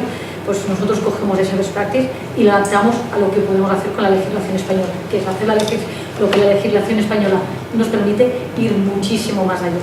En nuestro caso, nuestros chicos salen con doble titulación, alemana y española, hacen los mismos exámenes de la Cámara de Comercio Alemana, el examen 1 y 2, se llaman Prüfungsteil 1 y 2, los dos, y realmente nos da un resultado que estamos súper orgullosos de lo que conseguimos. Ejemplos de ello. Primero, la total sincronía entre lo que es necesario y lo que los chicos aprenden. El ser un inicio para que ellos vayan creciendo. Para que tengáis una idea, en nuestra organización en SEA, el 11% de los directivos de SEA son personas que han empezado en nuestra escuela de aprendices y que a partir de allí han ido creciendo. Realmente, para tener un poco una idea también de por qué consideramos que somos best practice, ¿no? Porque consideramos que en este caso, en esto somos referencia en España. Para las 60 o 70 plazas que ofrecemos cada año al inicio del curso recibimos más de 1000 solicitudes. Es decir, los chicos y chicas quieren entrar realmente allí, entre otras cosas también porque está el respeto a ellos. Desde el primer día son empleados de nuestra empresa como cualquier otro empleado, con los mismos beneficios y las mismas obligaciones, por decirlo de alguna manera. Reciben su salario conforme al trabajo que también están haciendo. Y en el fondo pensamos que es realmente un sistema, un modelo de éxito. Y que querríamos, un poco pensando en cómo ir más allá, ¿no? Y en la responsabilidad social corporativa, nos encantaría que ese modelo fuera un modelo que se pudiera de alguna manera exportar más allá a lo que sea. En nuestra escuela tenemos aprendices ya de otras empresas que por el hecho de no poderse permitir el lujo de tener su propia escuela, tienen aprendices que están estudiando con nosotros y haciendo la parte de prácticas con su escuela, en la que también se tutoriza exactamente igual. Nosotros vigilamos que la calidad sea lo que es necesario también en la empresa y para que ese modelo vaya de alguna manera exportándose. Porque es básico que se entienda que para solucionar este desempleo juvenil, lo que no tiene sentido es que nos formemos en cosas que realmente la empresa no necesita, y no tiene absolutamente ningún sentido que la empresa busque profesionales y no los encuentre habiendo esas cantidades de paro y de gente joven y con ganas y con iniciativa y con creatividad como tenemos en España. Es por ello que pensamos pues, que debería ir cambiando, y un punto fundamental creo yo también que pasa mucho por la comunicación, por la propaganda y por lo que se explique también a las familias, ¿no? Muchas veces, ahora muchos de nosotros seguro que decimos sí, es verdad, qué buena la formación profesional, gradual, la gente entra por allí, etc. Pero mi hijo que vaya a la universidad, porque ¿no? Que tenga una carrera, que vaya a una universidad, entonces claro que puede ir a la universidad, por supuesto, pero que empiece por una FP, que tenga algo que le dé trabajo, y a partir de allí, de nuestros formados en la escuela, nuestros aprendices, que ya en estos 60 años pues ya son 2.669, va a ser ahora hasta final de curso, la mayoría de ellos, después han seguido, y muchos de ellos son ingenieros, pero han tenido una formación que les ha dado una base muy buena para después entender y poder ser mucho mejores profesionales. Una pequeña anécdota para terminar. En nuestra escuela nos pasó algo que a priori parecería más insólito. Un chico que estaba ya haciendo ingeniería, ya estaba en tercero de ingeniería, dijo no, pero yo quiero a la vez venir a vuestra escuela, ¿puedo venir a vuestra escuela? El hecho es conocer, tenía a su hermano en casa, su hermano había empezado por haciendo la FP dual y el otro, pues que era mayor, había empezado haciendo la ingeniería, ¿no? Cuando este chico veía realmente lo que él estaba haciendo en la universidad, lo que estaba aprendiendo prácticamente allí, también hablo de temas de a veces espero y deseo que vayamos más a la práctica, y lo que hacía su hermano, decía yo, eso no me lo quiero perder. La combinación de esa persona que lo hizo en el camino inverso, ¿no? Pero la combinación de esta FP dual que te da ese conocimiento, ese tocar, ese entender, más combinado con un crecimiento y ya sobre todo alineado a lo que la empresa necesita, pensamos que es la clave del éxito. Muy bien, muchas gracias. Un pequeño resumen, un punto de situación. Hemos visto 3 buenas prácticas diferentes en 3 aspectos claves. Hemos empezado con creciendo el necesario aumento de tamaño. Las empresas necesitan tener un cierto tamaño para poder ser más eficaces, tener más influencias. En segundo lugar, hemos visto la importancia de la innovación abierta, la innovación mirando desde dentro, el intraemprendimiento y finalmente con SEAT, con Laura, el tema de la formación. La formación poniendo mucho énfasis en la formación profesional, en la escuela de aprendices, en la formación interna y en los desarrollos de carreras. Si os parece, ahora vamos a abrir un turno de preguntas. Si me permitís, yo voy a hacer una pregunta a cada uno de los ponentes y luego pues os damos un poco paso a los asistentes, tanto a los que estáis en el aula, en la sala, como a los que nos están siguiendo por stream. Voy a empezar por ti, Miguel. El énfasis en instituciones como los círculos, la importancia, has hablado de la sociedad civil, el tejido empresarial, los think tank. ¿Es fácil coexistir este tipo de instituciones de la sociedad civil con el poder político? ¿Es fácil la coexistencia? ¿Aprecian las recomendaciones? ¿Veis que tenéis capacidad de influencia? Bueno, vamos a ver, nosotros tenemos ya 40 años de existencia, ¿no? Y hemos venido haciendo esta labor de pensamiento desde entonces, desde el principio. Recuerdo en los años 90, cuando yo estaba todavía en activo, propusimos la primera gran reforma del sistema de pensiones y fue un escándalo. Que en el año 90 dijéramos lo que está pasando hoy, que nuestro sistema es inviable y que por razones demográficas parece que es insostenible si no cambiamos el modelo, pues se consideró como algo políticamente inaceptable.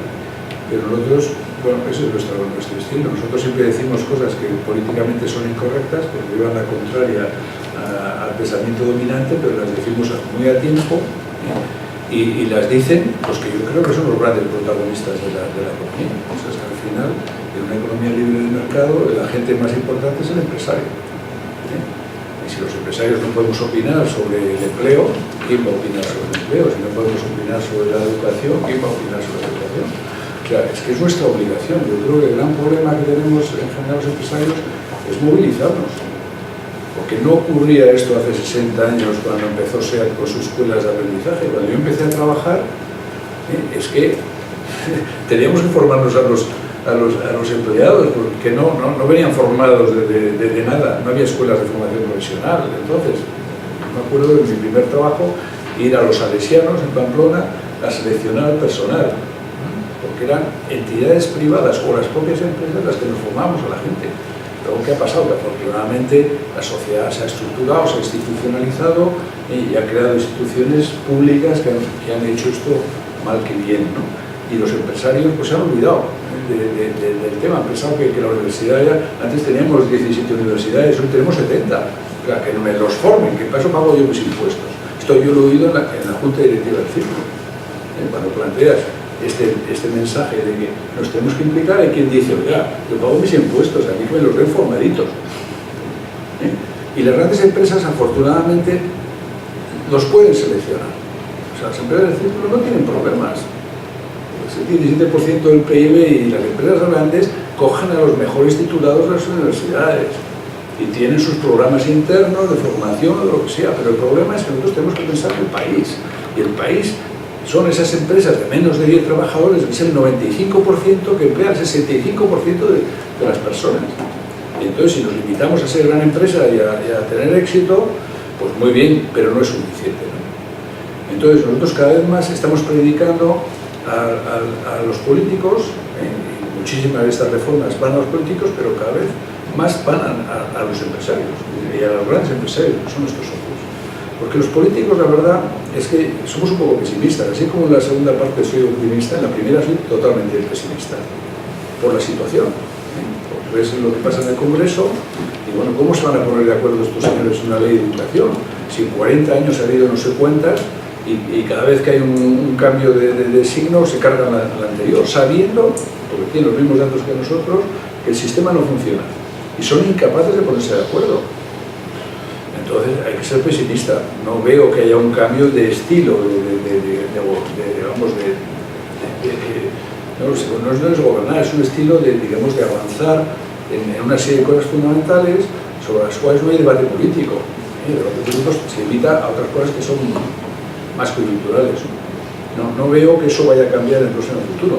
Entonces, nosotros, dentro del barómetro, y escuchando a nuestros socios cuando planteamos este último barómetro, nuestros socios nos dicen, oye, de todas esas reformas, de las 135, elegir aquellas que sean capaces de salir adelante sin necesidad de acuerdos legislativos. Así de sencillo. O sea, por ejemplo, pongo un ejemplo. Muy cerca, a ver tú qué opinas de esto. La educación, ¿no? Pretender cambiar toda la educación, imposible. Todo lo que es educación primaria y secundaria, porque lo consideran los políticos como su campo, digamos, de propiedad. Y la universidad, porque la universidad no se deja. Entonces, ¿qué es lo que podemos cambiar? La formación profesional. Porque yo creo que no está tan politizada la formación profesional como la universidad y como la escuela. Igual ahí nos dejan actuar. Y además ahí tenemos más credibilidad todavía sobre qué es lo que debe funcionar y no debe funcionar. Entonces, mensaje para el barómetro del año que viene. Vamos a concentrar nuestras recomendaciones en modelos de mejora de la formación profesional, donde ahí sí creo que vamos a tener capacidad de influir. El tema del tamaño de la empresa, por ejemplo, pues parece, digamos 4 años predicando que hay que facilitar que las empresas sean mayores, y hemos identificado dos cosas elementales que se pueden cambiar sin necesidad de un acuerdo parlamentario, que facilitarían que las empresas dieran el salto a gran empresa. Una es tan sencilla como decir que ahora una empresa que tiene 50 trabajadores necesita tener un comité de empresa. ¿Qué pasa? Las empresas no quieren llegar a los 50 trabajadores, a los 49 crean otra empresa. Eso está demostrado empíricamente en este país. Está interiorizado por los empresarios. Bueno, pues en vez de 50, diga usted que 100. Ya con 100 trabajadores la empresa puede tener un director de recursos humanos, puede aceptar tener un debate sindical. Pero a los 50 no quieren saber nada. Hágame usted ese cambio. El otro es la fiscalidad. Resulta que cuando eres grande tienes que pagar el IVA mensualmente. Cuando facturas menos de 6 millones de euros, entonces no, trimestralmente. Pues esa tontería hace que muchas empresas no quieren ser grandes. Entonces, ¿por qué 6 millones de euros? Pues 6 millones de euros se inventó hace 30 años, seguro. Entonces eran 1.000 millones de pesetas. Queda dinero. Ahora 6 millones de euros no es nada. Ponga en vez de 6, 20. O sea, estamos predicando cosas como muy prácticas, a ver si sale. Esta parece que sale. Yo le oía a Guindos el otro día, hace 3 semanas, en APD, decir públicamente que van a sacar una ley que va a este tema, a de los 50 trabajadores. O sea que lo que pasa es que no nos tenemos que desanimar, y tenemos que complementar el discurso tradicional del círculo histórico, porque yo llevo 30 años en el círculo, de cambios sociales, cambios de leyes, que sí, que es importante, con este planteamiento de las empresas que no podemos estar esperando que nos resuelvan los problemas y que nos tenemos que resolver la vida nosotros, y que además tenemos las capacidades, y tenemos responsabilidad, y tenemos que dar ejemplo, ¿no? O sea que yo en eso es lo que soy optimista por todo lo que estáis oyendo. O sea, lo que está haciendo, por ejemplo, desde hace 60 años, a mí me parece, ejemplar. ¿Por qué no podemos conseguir muchas más empresas que hagan esto? empezando por nuestros propios socios. Entre los 3 círculos que he mencionado, pues ahí está lo más remunerado del empresariado español. Vamos a intentar avanzar, colaborar unos con otros. Yo por ahí veo, creo que esto es como hay que sembrar, nunca ves una relación directa entre lo que dices y lo que pasa, pero al cabo del tiempo va calando. Esto de las pequeñas y medianas empresas es un tema que empezamos hace 4 años, que nadie hablaba del tema, y ahora ya habla todo el mundo, y además parece que puede venir una ley en esa línea, o sea, estupendo, ¿no? Pero en cualquier caso no nos podemos desanimar, tenemos que seguir tal y pego con nuestro mensaje de, digamos, ¿por qué nuestra responsabilidad social? Como grandes empresas tenemos ese papel que hacer. Muy bien, muchas gracias, Miguel. Enlazando con las reflexiones de Miguel, en tu caso, Alicia, nos has hablado de la importancia de un marco para el crecimiento, convencer a las empresas del aumento del tamaño. Mi pregunta va dirigida, claro, el aumento del tamaño implica más complejidad en el management, en la gestión, la importancia de la formación, la importancia del talento, la importancia de los estilos de dirección. Me parece que tenéis una actividad que llamáis la agenda del CEO. Bueno, ¿Nos puedes hablar un poquito de este tema? Bueno, pues como decía Miguel, yo creo que desde esta iniciativa público-privada y este programa País, que es la forma de aunar voluntades, ¿no? Y también ir cambiando un poco la percepción que tiene la sociedad de las empresas que son de mayor tamaño, porque yo creo que todos estos años, ¿no?, se ha puesto como algo muy chic ser emprendedor, cuando en el fondo es un empresario, ¿no?, pero se ha demonizado un poco a las empresas de mayor tamaño, ¿no? Y yo creo que una de las labores que tenemos es cambiar esa imagen y de esta forma que la sociedad también presione a los legisladores, ¿no?, a cambiar ese marco regulatorio que decía Miguel que está obsoleto, ¿no? Pero por otro lado también hay que trabajar en el CEO, ¿no?, en la persona que dirige estas empresas, porque lo normal es que las empresas de este rango de facturación, como ocurre en el middle market alemán, sean empresas familiares, ¿no? Y muchas veces el empresario tiene miedo, ¿no?, al riesgo, a ese crecimiento, porque desgraciadamente en nuestro modelo educativo yo creo que está la ausencia de la asunción del riesgo y el fracaso se ve como algo negativo, cuando en otros países fracasar es una forma de aprendizaje. Con lo cual sí que se pone el foco en creciendo en esa agenda del CEO, en cómo el CEO tiene que hacer ese camino, ¿no?, para ir cubriendo fases que le permitan ir creciendo la empresa hasta llegar a los 1.000 millones, ¿no? Porque lo que nos he contado es que en promedio las empresas que entran en creciendo, que todas ellas pasan por un proceso de selección, se ha creado un comité de selección de empresas, son empresas de todos los sectores productivos españoles, de toda la geografía nacional, porque nuestra intención es vertebrar. Pues hay un comité de selección y, para que os hagáis una idea, el rango medio de facturación de estas empresas son los 100 millones, pero no solamente estamos a la hora de seleccionarla, pues qué tipo de producto tienen, por supuesto si están internacionalizada, sino que para nosotros también es muy importante en la hora de esa selección la figura del director general o del CEO y cómo es su equipo, y si ya tienen un plan estratégico de crecimiento y tienen la vocación de transformar cosas dentro de su organización. Para ir cubriendo esas etapas que les permita llegar hasta, si Dios quiere, los 1.000 millones de euros. ¿Y qué cosas trabajamos con ellos? Pues en primer lugar, una cosa que nos parece bastante importante, que son las macrotendencias, ¿no? Ver qué va a ocurrir un poco en el mundo de aquí a 2020. No es un largo plazo muy grande, pero sí es el medio plazo, porque hay una cosa que sí observamos, que hay un poco de ausencia de debate en lo público de qué está ocurriendo en el mundo.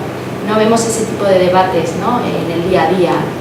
No nos están contando pues que el eje económico del mundo se está yendo hacia Asia, cómo la transformación digital está cambiando los perfiles profesionales, la gestión de las empresas, qué mercados tienen potenciales. Todos pensamos en Asia, ¿no?, pero no nos están diciendo que en Estados Unidos ya hay una comunidad hispana que va a duplicar su población, que va a tener poder adquisitivo y que también es un mercado para las empresas españolas. O no se nos está diciendo como África es un continente que se llena de oportunidades porque es el continente que más va a crecer la población de aquí a 2030. O cómo se están gestando grandes ciudades en el mundo que van a tener más de 40 millones de habitantes y que por sí sola van a ser países, ¿no? Con lo cual a lo mejor las empresas, en vez de ir a un país, deben de ir a una ciudad en concreto, porque ahí ya tienen un mercado bastante amplio. ¿Qué más cosas tratamos con ellos? Pues en cómo hay que profesionalizar la empresa, cómo hay que profesionar no solamente los equipos directivos, sino que hay que crear la figura del consejo, un consejo que esté creado por independientes, que también le puedan dar distintas visiones a ese CEO, ¿no? Que no puede cubrir todo, no puede tener todo en su radar, ¿no? Luego también cómo hay que hacer innovación abierta, ¿no? Lo que hablaba Roberto, ¿no? A lo mejor la empresa no tiene capacidad para innovar todo, pues busca la innovación fuera, haz algún tipo de joint venture o colaboración con otra entidad, ya sea pública, académica o otra empresa. O cómo tienes que formar, retener el talento y hacer a lo mejor la gestión de un talento que cada vez va a ser más multicultural, ¿no? Y cómo aunas distintas nacionalidades en tu empresa a la hora de hacer esa expansión. Y cómo a la hora de crecer no tienes por qué plantearte siempre crecimiento orgánico, sino que también puede ser inorgánico a través de adquisiciones. Con lo cual tratamos todo ese abanico de ideas y yo creo que es súper enriquecedor para toda la comunidad que conforma Creciendo, no solamente las empresas que participan en ella, sino también los consultores, los expertos que vienen a abrirle la visión a esas empresas, porque todas ellas lo hacen todo pro bono. Aquí nadie cobra nada. Y es muy gratificante ver cómo las empresas de Creciendo empiezan a colaborar entre ellas. Hay empresas del mundo de la moda que ya se sientan juntas y se están ayudando. Al principio se veían con recelo, ¿no? Porque competían, aunque no vendieran el mismo tipo de producto, pero ahora incluso comparten experiencias a la hora de internacionalizarse de, oye, pues vete a esta calle en esta ciudad porque ahí es donde funciona el comercio, o habla con esta persona, y eso yo creo que es no solamente bueno para ellas, sino es bueno para el país, porque eso es hacer país. Muchas gracias, Alicia. Alberto, en el caso de Ferrovial, hemos hablado un poco de la innovación. Mi pregunta, el desafío digital, la transformación digital, ¿es una oportunidad, es una amenaza? ¿Cómo lo veis desde Ferrovial en el ámbito de la innovación?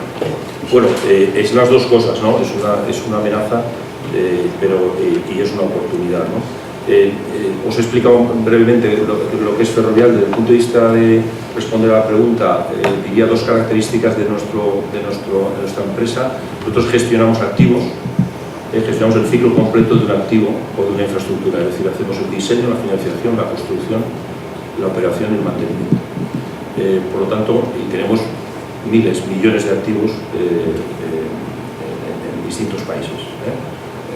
De una autopista, de un edificio, escaleras mecánicas, ascensores, etc.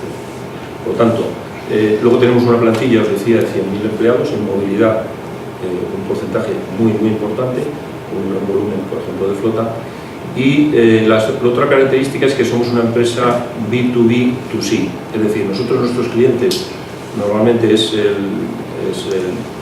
las administraciones o el regulador, en el caso, por ejemplo, de los aeropuertos, o de las autopistas, pero nosotros lo que gestionamos o damos servicio a millones de usuarios.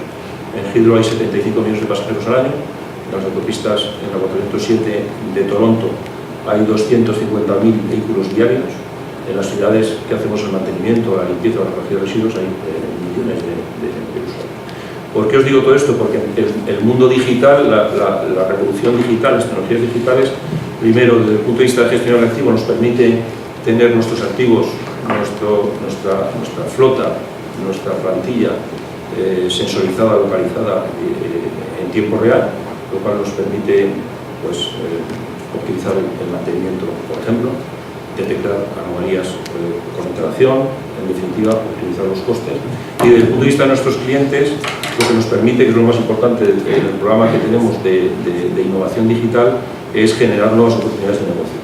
Es decir, en la medida que tenemos esos 75 millones de pasajeros en Heathrow, al final lo que tienes es una plataforma, en este caso muy física, porque es un aeropuerto, pero te da la oportunidad de desintermediar y de ofrecer nuevos servicios y nuevos modelos de negocio a esos usuarios y en definitiva que pasan a ser clientes.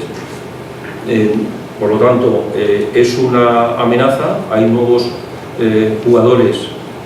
No creemos que los nuevos jugadores o los actores digitales acaben, en principio, siendo contratistas o constructores, por hablar de una de las divisiones, pero lo que sí está ocurriendo es que parte del margen, parte del beneficio, se puede ir a este tipo de empresas digitales. En el caso de construcción, que es un sector muy tradicional, la impresión 3D, en definitiva, va a ser una revolución, está siendo ya una revolución desde el punto de vista de los procesos productivos.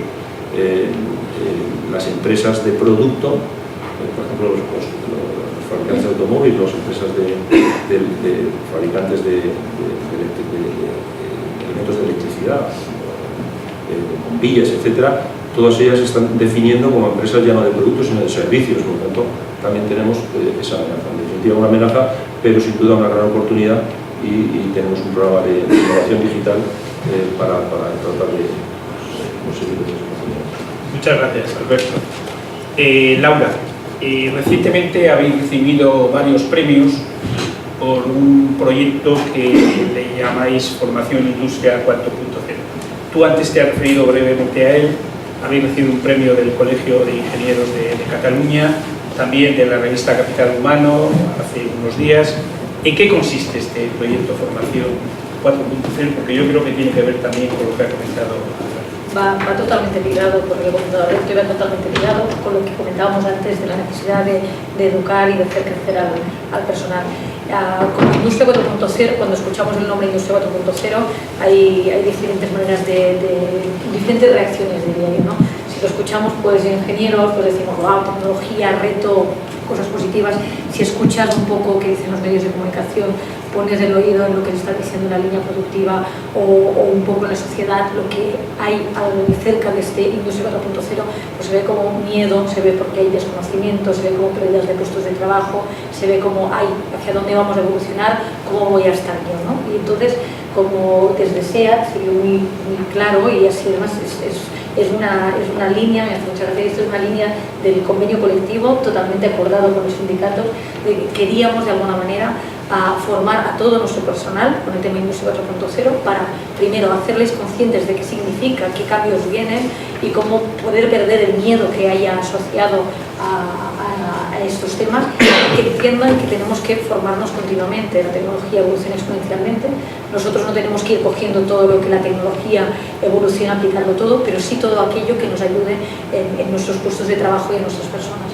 Y por lo tanto era básico el hacer algún tipo de formación como primer paso para que después vaya creciendo, explicar un poquito cómo, para formar a todo el mundo, que todo el mundo tenga conciencia de qué es, pierdan el miedo y haya un efecto que estamos encontrando, que estamos súper contentos con este efecto, que es todo el mundo sale con muchas ganas de seguirse formando sobre estos temas.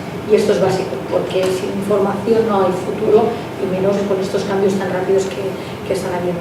Entonces, ¿qué hemos planteado? Hemos planteado fue un reto, porque al principio era esa pequeña frase en el convenio colectivo, y si algo lo acompañaba es que debía ser algo voluntario y fuera del horario de trabajo. Decíamos, después de 8 horas trabajando en la línea productiva, o bien 8 horas siendo un ingeniero del centro técnico, va destinado a cualquier persona de SEAT, ¿cómo hacemos algo que realmente sea suficientemente atractivo, que sirva también para que vaya a estos perfiles tan diversos y que todo el mundo, pues de alguna manera, se vaya más enriquecido? Entonces, montamos una sesión formativa, dura 1 hora y media, muy dinámica, muy interactiva, yo digo un poco museística, ¿no? Hay un vídeo, como no podemos hoy mostrar un vídeo por temas de tiempo, si queréis mirar en YouTube, ponéis simplemente Industria 4.0 SEAT y os sale un vídeo con todo esto que es lo que hemos montado, y se puede intuir mucho mejor qué es lo que es. Entonces allí nos centramos en 3 módulos, básicamente. El primero lo titulamos El cambio es constante. ¿Por qué? Porque queremos ver, sí que es cierto que Industria 4.0 tiene un nombre, nos lo han dado los alemanes, ¿no? Y entonces cualquier cosa que le pones un nombre ya asusta un poco, ¿no? Porque algo será. Pero si nos ponemos a hacer un viaje en el tiempo desde la primera revolución industrial hasta ahora, todo ha ido cambiando constantemente y nos sorprendemos, sobre todo es muy bueno cuando las reacciones, cuando estamos por la tercera revolución industrial y vemos desde el primero, cuando íbamos allí a ver si Spectrum o Commodore 64, hasta ahora todo lo que ha cambiado y lo hemos vivido sin ningún tipo de trauma. hacemos allí en el Cambios Constantes, hacemos la comparativa con nuestra vida personal. Sin esto ya no somos nada, ya no sabemos hacer nada porque nos hemos acostumbrado a toda una serie de aplicaciones y cosas que nos hacen la vida más fácil. Y en la vida personal lo hacemos perfectamente y personas, yo hablo de mi madre, 70 años, tuitea, whatsappea y todo lo que, ¿no? Y no he aprendido tan... Eso que tenemos en nuestra vida personal, no queremos tenerlo en la industria, no queremos facilitarnos la vida también. Entonces, de alguna manera, en este primer módulo todo el mundo sale pues bastante convencido de entender, oye, sí, si yo lo hago, ¿por qué no puedo hacerlo aquí? La segunda parte es otro viaje, pero un viaje diferente en el que viajamos por la tecnología del futuro y ya del presente, que empezamos pues por el cliente, porque el cliente precisamente es el que usa esto y el que quiere todo inmediato y todo ya y todo conectado, ¿no? Y empezamos desde este cliente a darle respuesta, y la única manera de darle respuesta es pues con procesos productivos totalmente flexibles, totalmente conectados. Y allí pues todos experimentan pues, fabricación aditiva, impresoras 3D, robots colaborativos, gafas de realidad aumentada, realidad virtual, etc., mantenimiento predictivo. Ven toda aplicaciones tecnológicas y ven el que nos está ayudando a nosotros en nuestros procesos de aplicaciones tecnológicas. Igual idéntico que hacemos en nuestra vida personal. Y finalmente, tercer módulo, ya terminando, estás haciendo por el tiempo, tercer módulo, clave, las personas como eje principal de la industria 4.0. La gente cuando pasa por allí entiende que realmente no es aquello de SEAT va haciendo o la industria va haciendo y ya me vendrán, ya me dirán qué es lo que tengo que aprender. No. Nosotros somos parte. ¿Qué tecnología vamos a utilizar? Pues aquella que nos sirva en nuestros puestos de trabajo. ¿Quién es el que mejor conoce nuestros puestos de trabajo? Cada uno de nosotros. Es decir, tenemos que implicarnos, tenemos que formarnos. Cuanto mejor formados y más conocimiento tengamos de esto, mejor podemos decir, oye, en esta aplicación, ¿qué te parece unas gafas de realidad aumentada que me ayuden a mí para no equivocarme en cada... Digamos, es necesario la formación continua y que todo el mundo entienda que ya son claves de eso. Y en esta parte queremos que todo el mundo participe, son grupitos de 15 personas, y lo hacemos primero pues, con unas tablets para tener un primer resultado, y en base a esos resultados en tiempo real dirigimos pues, la discusión, ¿no? Y allí les preguntamos sobre sus sentimientos acerca de la industria 4.0 y si quieren seguirse formando y cómo. Os doy la conclusión final de una de las preguntas que es la que más nos ha sorprendido, porque además cuando hablábamos con los sindicatos nos decían imposible. Bueno, aparte de que el 100%, el 99% de la gente dice sí, quiero seguirme formando sobre estos temas, el 65% nos contesta quiero seguirme formando, aunque sea fuera del horario laboral y aunque sea con temas que no estén relacionados con mi puesto de trabajo, pero por favor quiero aprender sobre estas cosas. ¿Cuáles son los siguientes pasos que ofrecemos entonces como empresa? Estamos empezando a crear paquetes formativos para ir mucho más en detalle en todas estas tecnologías. Además vino nuestro presidente cuando estuvo viendo lo dijo Laura, formarlos, aunque finalmente sea para que trabajen en un proveedor y sigan enriqueciendo, pero no podemos quedarnos parados. Tenemos 14.000 personas y aquí 5 años tienen que seguir siendo válidas las 14.000 personas. Así que estamos empezando a hacer todo esto. Como datos, 3 meses llevamos solo con esto, más de 2.000 personas ya se han apuntado, más de 1.200 ya han pasado. Estamos cada día, solo podemos hacer 30 personas al día porque es fuera del horario, pero estamos súper emocionados con el resultado y quizás, y al último apunte, cuando vienen personas de otras empresas más pequeñitas a verlo, porque estamos intentando también, hablábamos de la responsabilidad social, abrirlo a otras personas del sector, pues cuando vienen directivos de otras empresas, si nuestra gente sale con las ganas de tengo ganas de seguir aprendiendo, los otros directivos salen diciendo nos tenemos que poner las pilas porque si no nos vamos a quedar atrás. Y pensamos que eso también hace avanzar el sector. Así que súper contentos. Muchas gracias Laura. Vamos a abrir ahora un turno de preguntas para los que estáis en la sala. Bueno, antes de la pregunta, lo primero, felicitarte. Segundo, por la calidad de los ponentes. También constatado personalmente, recién llegada a Estándar Eléctrica, conocí a Miguel Canalejo, organizó un encuentro en Chinchón, en el que pude comer con él. Éramos su equipo directivo y 2 personas jóvenes, y ya su gestión era muy rigurosa y muy cercana, y como veo que lo sigue siendo. Y por otra parte, ingeniero industrial también, Alberto, fuimos compañeros de promoción y era de lo mejorcito de la profesión. Estábamos en los primeros puestos, o sea que aparte de que se ve también en todos, pero constatada personalmente. Mi pregunta era para Miguel porque al ver los índices, los diferentes aspectos, la infraestructura, educación, etcétera, etcétera, me ha sorprendido no ver uno que sí que has comentado previamente y que es el tema de internacionalización. Es decir, no sé por qué no se medía la situación de la empresa española con respecto a este parámetro o a este índice. ¿Por cuál es la explicación? Porque me interesa especialmente porque doy clase y soy colaboradora de SIC. Me encanta siempre cuando voy por el mundo encontrarme con gente que me ha conocido hace muchos años y bueno, me guarda una buena imagen de mí. Soy positivo y muchísimas gracias, ¿no? Porque aquellos fueron unos años muy difíciles, ¿no? Sí. Tuvimos que hacer una reconversión muy importante y cambio total de la compañía. Bueno, el tema de la internacionalización, ¿por qué no aparece como una variable competitiva? Porque es un resultado, yo creo. En vez de ser, digamos, o sea, las variables que medimos son las que después producen la capacidad de competir, ¿no? Entonces, internacionalizarse es un resultado de una capacidad competitiva. Yo creo que esa es la razón. Por eso no la vemos como algo, digamos, como un output más que como el input, ¿no? Y en un mundo global es fundamental. Yo creo que, francamente, cuando al final puedes tener todo tipo de índices, pero si los resultados los datos de los resultados no refrendan esa competitividad, pues parece como que hay una separación entre un análisis muy teórico y luego la realidad, ¿no? La realidad, por eso lo he mencionado, de nuestras empresas compitiendo a nivel mundial.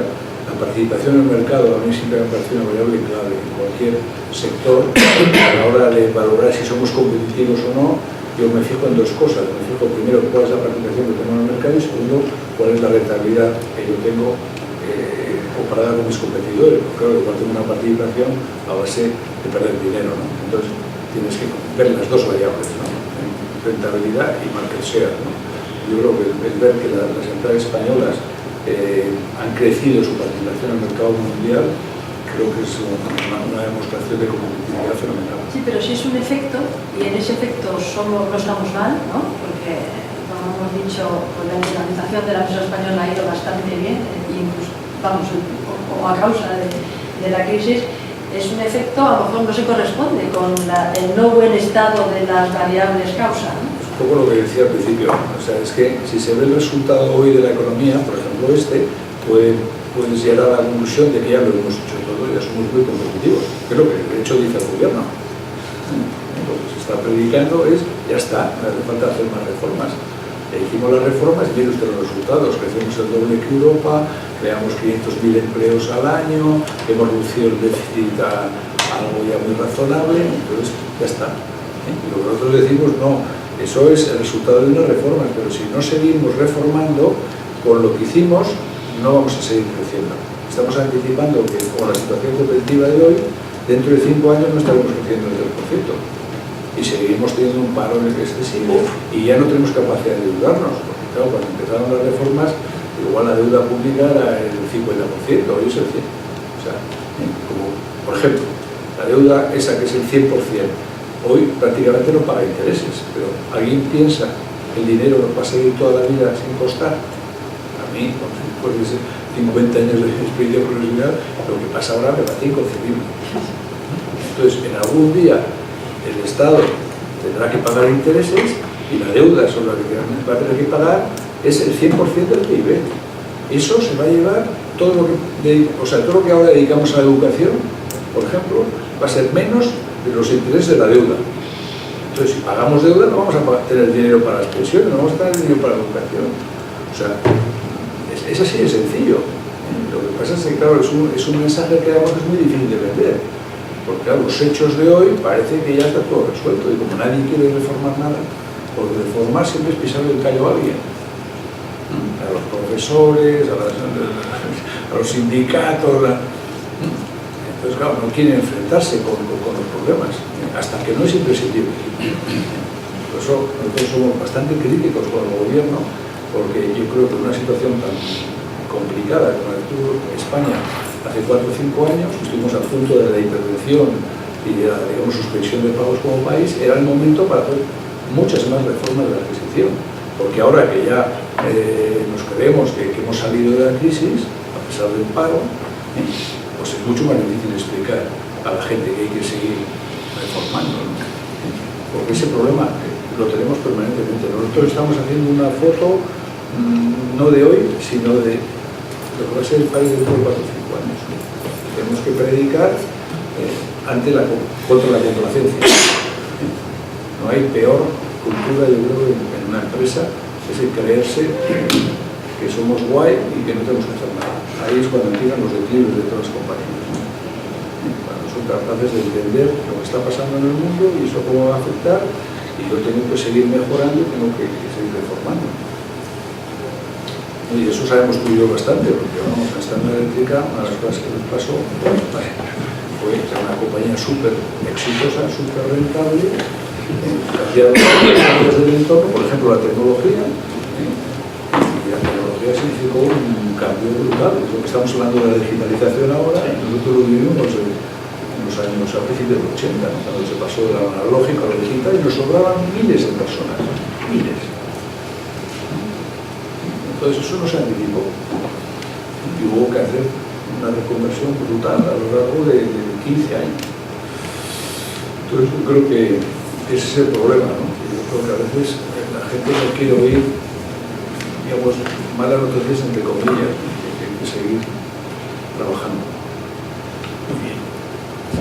Bueno, mi nombre es Luis Enrique, trabajo para una compañía, una firma se llama EIM, y que lo que hace es ayudar a las empresas a que se transformen, que se den transacciones y cambios que tienen impacto en la cuenta de resultados, el balance y el flujo de caja. Lo primero, muchas gracias, y sobre todo no solamente por el esfuerzo de contarlo, sino por liderarlo gratuitamente, como ha comentado antes de Miguel. Yo creo que cuando más se da a conocer este tipo de cuestiones, probablemente más conscientes seamos todos de la situación que realmente estamos atravesando y de la necesidad de la reforma en qué sentido. Yo tengo dos reflexiones y me gustaría conocer la opinión que tienen a esta reflexión pregunta. Una tiene que ver con los recursos básicos y la cuestión del crecimiento de las empresas, la otra con el mercado laboral. La primera respecto a los recursos básicos y la relación que tiene con el crecimiento. Lo que tanto yo como partner de mi firma y mis socios hemos visto en muchas empresas, que por cierto hemos participado en algunas de las sesiones de creciendo, es que quizás las empresas tienen muchos problemas para crecer por una falta de adecuación del uso de los recursos, más que básicos idóneos. Y es tener un crecimiento de situaciones de incertidumbre, de desconocimiento, de riesgo, excepcionales porque las empresas no las atraviesan todos los días. Si yo soy empresario en España y quiero irme a México y tengo que montar una fábrica allí, me voy a enfrentar a necesidades que no tengo por qué atravesar todos los días, ¿no? No tengo un director de construcción de fábricas en México, por ejemplo. Y eso puede pasar en muchos otros órdenes. ¿Qué les está pasando en nuestra opinión a las empresas? Que tratan de utilizar los recursos del día a día, los básicos, que pueden ser excepcionales desde el punto de vista de calidad, a tareas que no son recurrentes. Y eso creo que las empresas españolas están fallando. Una de las características que tienen muchos de los países que aparecen en estos círculos, y con lo que nos queremos comparar, es que esas empresas en estos países se han dado cuenta de que situaciones fuera de lo común, no recurrentes, business as usual, hay que tratarlos con recursos business as usual que normalmente son externos de las compañías. Muchas veces utilizo un ejemplo, es hay soldados, hay divisiones que avanzan todos al mismo tiempo con sus jerarquías, sus protocolos y demás, pero también hay soldados de operaciones especiales que bajan un día de un helicóptero, nadie sabe cómo ha llegado, cumple con su misión y se vuelve a marchar.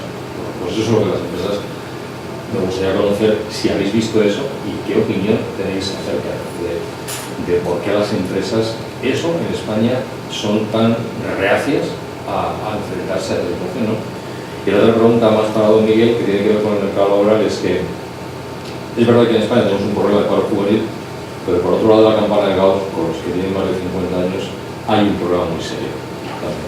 Y no solo por la cuestión de paro que pueda estar sufriendo, sino porque creo que vamos a un escenario en el que cada vez vamos a tener que tirar más de ese talento y de esas personas, porque ni las pensiones van a dar para mantener el nivel de vida, y son personas que han nacido en una época ya de prosperidad en España y estamos acostumbrados a mantener un nivel de vida, que no nos va a costar mucho tener que renunciar.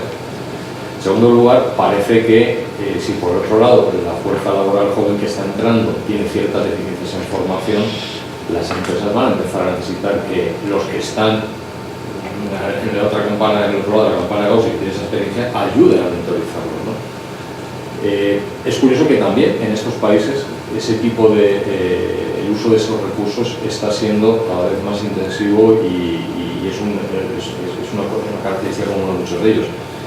No sé cómo lo veis o cómo lo ven ustedes en el estudio y qué opinión tienen al respecto acerca de cómo se puede concienciar y cómo se puede impulsar que las empresas utilicen el talento de estos 40 cursos o 50 cursos. Vale, bueno, sí que son temas que se están viendo dentro del creciendo y yo creo que la causa de lo que comentabas es que la internacionalización de la empresa española yo creo que es relativamente reciente. Lo ha dicho Miguel durante su exposición, ¿no? Antes de la crisis las empresas españolas estaban muy enfocadas en la demanda, en el consumo, en la demanda interna, tiraban muchísimo y teníamos una base exportadora de 100.000 empresas cuando nuestro tejido empresarial es de 3.200.000.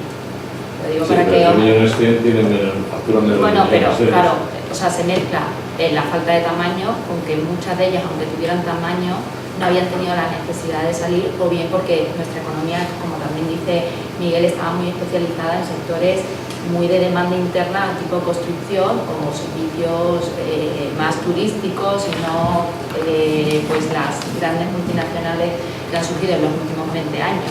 Y yo creo que ahora la crisis ha hecho que muchas empresas de un tamaño más medio o pequeño en medio se hayan dado cuenta que su forma de sobrevivir es salir al exterior, pero muchas de ellas todavía no están profesionalizadas.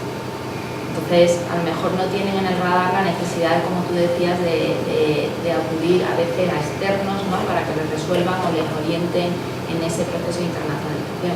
Pero yo creo que todos, la sensación que tenemos es que la forma de gestionar la empresa española también poco a poco está cambiando, ¿no? Sobre todo cuando va adquiriendo un tamaño más de empresa media, y que se están empezando a adoptar este tipo de buenas prácticas en la gestión y en el management, ¿no? Y que se está trabajando más el foco en tener buenos equipos, ¿no? A la hora de salir al exterior. Pero yo creo que esto es un proceso que tiene que ir poco a poco porque desgraciadamente nuestro punto de partida es inferior respecto a otras economías donde siempre se ha puesto el foco en la internacionalización, que es el caso de Alemania. A mí me gusta mucho contar una anécdota que aprendí, es algo que aprendí cuando empecé a profundizar en este tema de la mediana empresa, porque Alemania había tenido esa vocación a la internacionalización y no tanto las empresas de Estados Unidos, ¿no? Y el caso de Alemania es que Alemania, cuando se encontró después de la Segunda Guerra Mundial con el país destrozado, no tenía demanda interna, con lo cual ahí se dieron cuenta las cámaras de comercio que la única forma de reconstruir el país y de sobrevivir era apoyando la internacionalización de sus empresas. Y eso es lo que explica que se haya aparecido este middle market, que es un referente en Europa, ¿no? de empresas alemanas, mientras que en Estados Unidos tienen ese middle market, por supuesto, pero ellos tenían 300 millones, por sí solo es un mercado natural, con lo cual no tenían esa necesidad de salir al exterior.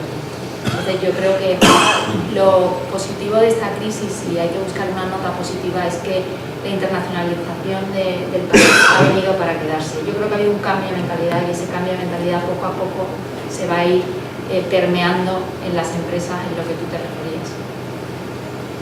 Bueno, en cuanto a los seniors, estamos enfatizando mucho el tema del paro juvenil, porque yo sinceramente, si tuviera que elegir un tema que me parezca vital de solución de futuro, elegiría ese. En el que un país pueda ser viable, no solamente competitivamente, sino socialmente, con un porcentaje de jóvenes de menos de 25 años parados, como tenemos nosotros. Que no se emancipan, además, que viven con sus padres, o sea, es socialmente insostenible, ¿no? Pero Pero eso no quiere decir que no tengamos que seguir cuidando y sacando el máximo partido del talento y de la experiencia de los mayores. Yo en eso predico por ejemplo. Casi todos mis colegas están ya jubilados, yo aquí sigo al pie del cañón, ¿no? De hecho, tengo mala conciencia de esto, lo reconozco, ¿no? Porque cuando me tocó hacer la reconversión de Standard Eléctrica, en aquella época salieron jubilados las personas mayores. La única posibilidad que teníamos con la legislación laboral de entonces, en una reconversión, de llegar a acuerdos con los sindicatos. Si no había acuerdo con los sindicatos, no aprobaban nuestros planes de reconversión, y los sindicatos solo aceptaban las salidas con prejubilaciones de gente mayor de 52 años. Imagínate, o sea, 52 años a lo mejor de la vida, con todo el conocimiento de la experiencia, tenían que irse, era carísimo encima, porque era la única posibilidad que nos daban. Y a mí aquello me quedó una mala conciencia total, ¿no? Fui uno de los fundadores de SECOT, una asociación que pretende precisamente que los seniors sigan trabajando cuando terminan sus carreras, y ahora estoy encantado de que la nueva digamos, legislación laboral, una de las cosas que ha permitido es acabar con aquella mala práctica que la gente de mi generación tuvimos que hacer, porque ahora muchas empresas han salvado sin necesidad de tener que echar a los mayores. De hecho, se ha puesto prácticamente imposible la prejubilación de personas. O sea, se ha adecuado la legislación y la práctica sindical. O sea, las empresas donde se ha, sobre todo en el sector del automóvil, para mí es ejemplar. O sea, lo que ha hecho el sector del automóvil en España desde la crisis a hoy es lo que deberíamos hacer todos los sectores, ¿no? Primero, reorganizarse, reducir costos, flexibilidad, y después inversión, tecnología, nuevos modelos, exportación. Entonces, en aquella época eso no se podía hacer, ¿no? Yo creo que afortunadamente ahora ya no hay excusa para prescindir de los mayores, no hay excusa. Y yo creo que los mayores tienen muchísimos talentos, muchísima experiencia, que utilizan las empresas. Yo creo que tampoco tiene sentido las jubilaciones a los 65 años. Primero, porque eso se hizo cuando la gente vivía 70 años. Ahora, afortunadamente, vivimos 85. Uno de los temas positivos de España es la esperanza de vida. Entonces, ¿qué sentido tiene jubilar a la gente a los 65? Si está en la plenitud. O sea, lo que hay que hacer es penalizar las jubilaciones anticipadas. Lo que hay que hacer es alargar la edad de jubilación. Lo que no tiene sentido tampoco es que yo, por ejemplo, que estoy trabajando, resulta que no cobro mi pensión. Después de haber trabajado 50 años y pagado, digamos, al máximo, resulta que cobro el 50% de mi pensión porque tengo otro ingreso que no es. ¿Yo cuándo voy a cobrar mi pensión? Nunca. Entonces, oiga usted, cámbieme la ley para que la gente quiera seguir trabajando. O sea, todavía tenemos cosas de estas. Un señor no puede cobrar la pensión a los 75 años. O sea, ¿cuándo cobraré yo mi pensión al 100%? O sea, que yo creo que hay temas burocráticos, temas regulatorios que habrá que corregir para que la gente quiera seguir trabajando. Luego hay el desincentivo, claro, si las pensiones se ve que seguramente no se van a poder pagar, pues la gente tendrá que pensar si no es bueno alargar su carrera profesional. Y luego está, yo creo, la salud general, y que la gente está fenomenal, y que las empresas pierdan el miedo, sino al contrario, que potencien al máximo a la gente senior, formando a los jóvenes. Creo que ahí hay un papel. Luego que también yo creo que en las empresas hay una cosa que no tenemos bien resuelta, que son un poco las carreras de la gente, ¿no? O sea, tú vas y parece que eso tiene que ser siempre hacia arriba, ¿no? Pues no, si queremos prolongar la vida de nuestro talento, tenemos que moverlos en lateral hacia determinados sitios para que no bloqueen el desarrollo de la organización, para que la gente joven tenga también sus posibilidades de crecimiento, pero la gente más veterana pasa a posiciones de consejo, de servicio, de asesoramiento, de coaching, de no sé qué, pero sigue siendo tremendamente útil en la empresa. Estoy en una empresa, en un consejo, me parece, ejemplar totalmente, y donde los tíos que fundaron la empresa, que es una empresa familiar, están jubilados todos, pero siguen participando en todos los programas de formación. Los llevan allá para que cuenten su experiencia, o sea, los mantienen activos. O sea, ya están jubilados, pero siguen siendo activos de esa empresa. O sea, que yo creo que tenemos mucho que hacer, pero afortunadamente en eso soy bastante optimista. Yo creo que la práctica está haciendo que la gente que quiere, porque luego hay otros que no quieren. Nosotros dicen, bueno, ya he trabajado bastante y lo que quiero es viajar. Muy bien, muy respetable. Estamos en la edad de poder elegir, afortunadamente, ¿no? pero yo creo que hay muchísimo talento que no se debía de perder. El problema de la elección es que hay que tener cuidado por la solo gana uno que elige. Cuidado que elige para vuestro poder. Sí. Bueno, andamos un poquito justos de tiempo, no sé si tenéis alguna pregunta más. Bueno, pues yo algunas reflexiones para finalizar. Todo lo que hemos estado oyendo desde el punto de vista nuestro de SIC como empresa, como escuela de negocios, bueno, pues creemos que también estamos aportando un poco de valor. Si me permitís, en un minuto os voy a resumir las cuestiones quizás en las que nos focalizamos. Antes estábamos hablando, antes de empezar la sesión, de lo importante que es a nivel del mundo de la formación superior, de la universidad, de los centros universitarios, la colaboración público-privado y estar muy al tanto de lo que nos demandan las empresas, la sociedad civil. En nuestro caso tenemos varios focos. El primero es el marketing. Cuando hablamos de marketing pensamos en cliente. Yo creo que el cliente, el consumidor, es un stakeholder fundamental y llevamos 50 años dedicándonos a ese aspecto. Otro de los aspectos muy importantes para nosotros es la economía digital. Hace 20 años creamos ICEN, el Instituto de la Economía Digital de SIC. Llevamos más de 20 años formando en esta materia. Estamos muy orgullosos de que hace un año lanzamos el primer grado en Digital Business de España, de la Universidad Española. Por ahora nadie nos ha seguido, yo me imagino, ya seré alguna universidad que el año que viene lo va a lanzar. Bueno, pues hemos sido un poco pioneros. La economía digital tiene muchas amenazas, pero tiene muchísimas oportunidades, incluso para empresas que a lo mejor no tienen el tamaño suficiente. Otro de los ámbitos de desarrollo es el emprendimiento. Tenemos, bueno, es curioso, pero en la unidad de SIC Emprendedores tenemos más alumnos de grado que emprenden, es decir, jóvenes universitarios, que de posgrado, que también, pero es curioso que la edad del emprendimiento pues empieza muy joven. También le dedicamos mucha importancia al ámbito internacional. Tenemos una unidad muy potente, una presencia en todo el mundo y bueno, pues el Global Mindset es algo que está en nuestros programas. Y ya quizás para acabar, todos los aspectos de responsabilidad social empresarial están entre los valores fundacionales de SIC. Es curioso la reflexión que estamos teniendo en el comité de dirección, la vuelta a los números, la ingeniería, el Big Data, pero también la vuelta a las humanidades. Es decir, no vale todo. Y en SIC, desde luego, tenemos muy claro que el rigor, el prestigio, la reputación, la responsabilidad es muy importante.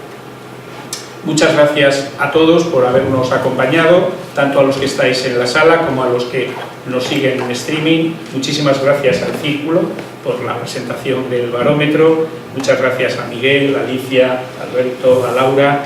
Ha sido un placer compartir con vosotros estas 2 horas. Y acabaría un poco con las conclusiones de la conferencia de Miguel, ¿no? Hay aspectos para seguir siendo optimistas y desde luego apostamos para que así sea. Os recuerdo que tenemos un café ahora, si queréis, en la cafetería. Muchas gracias a todos.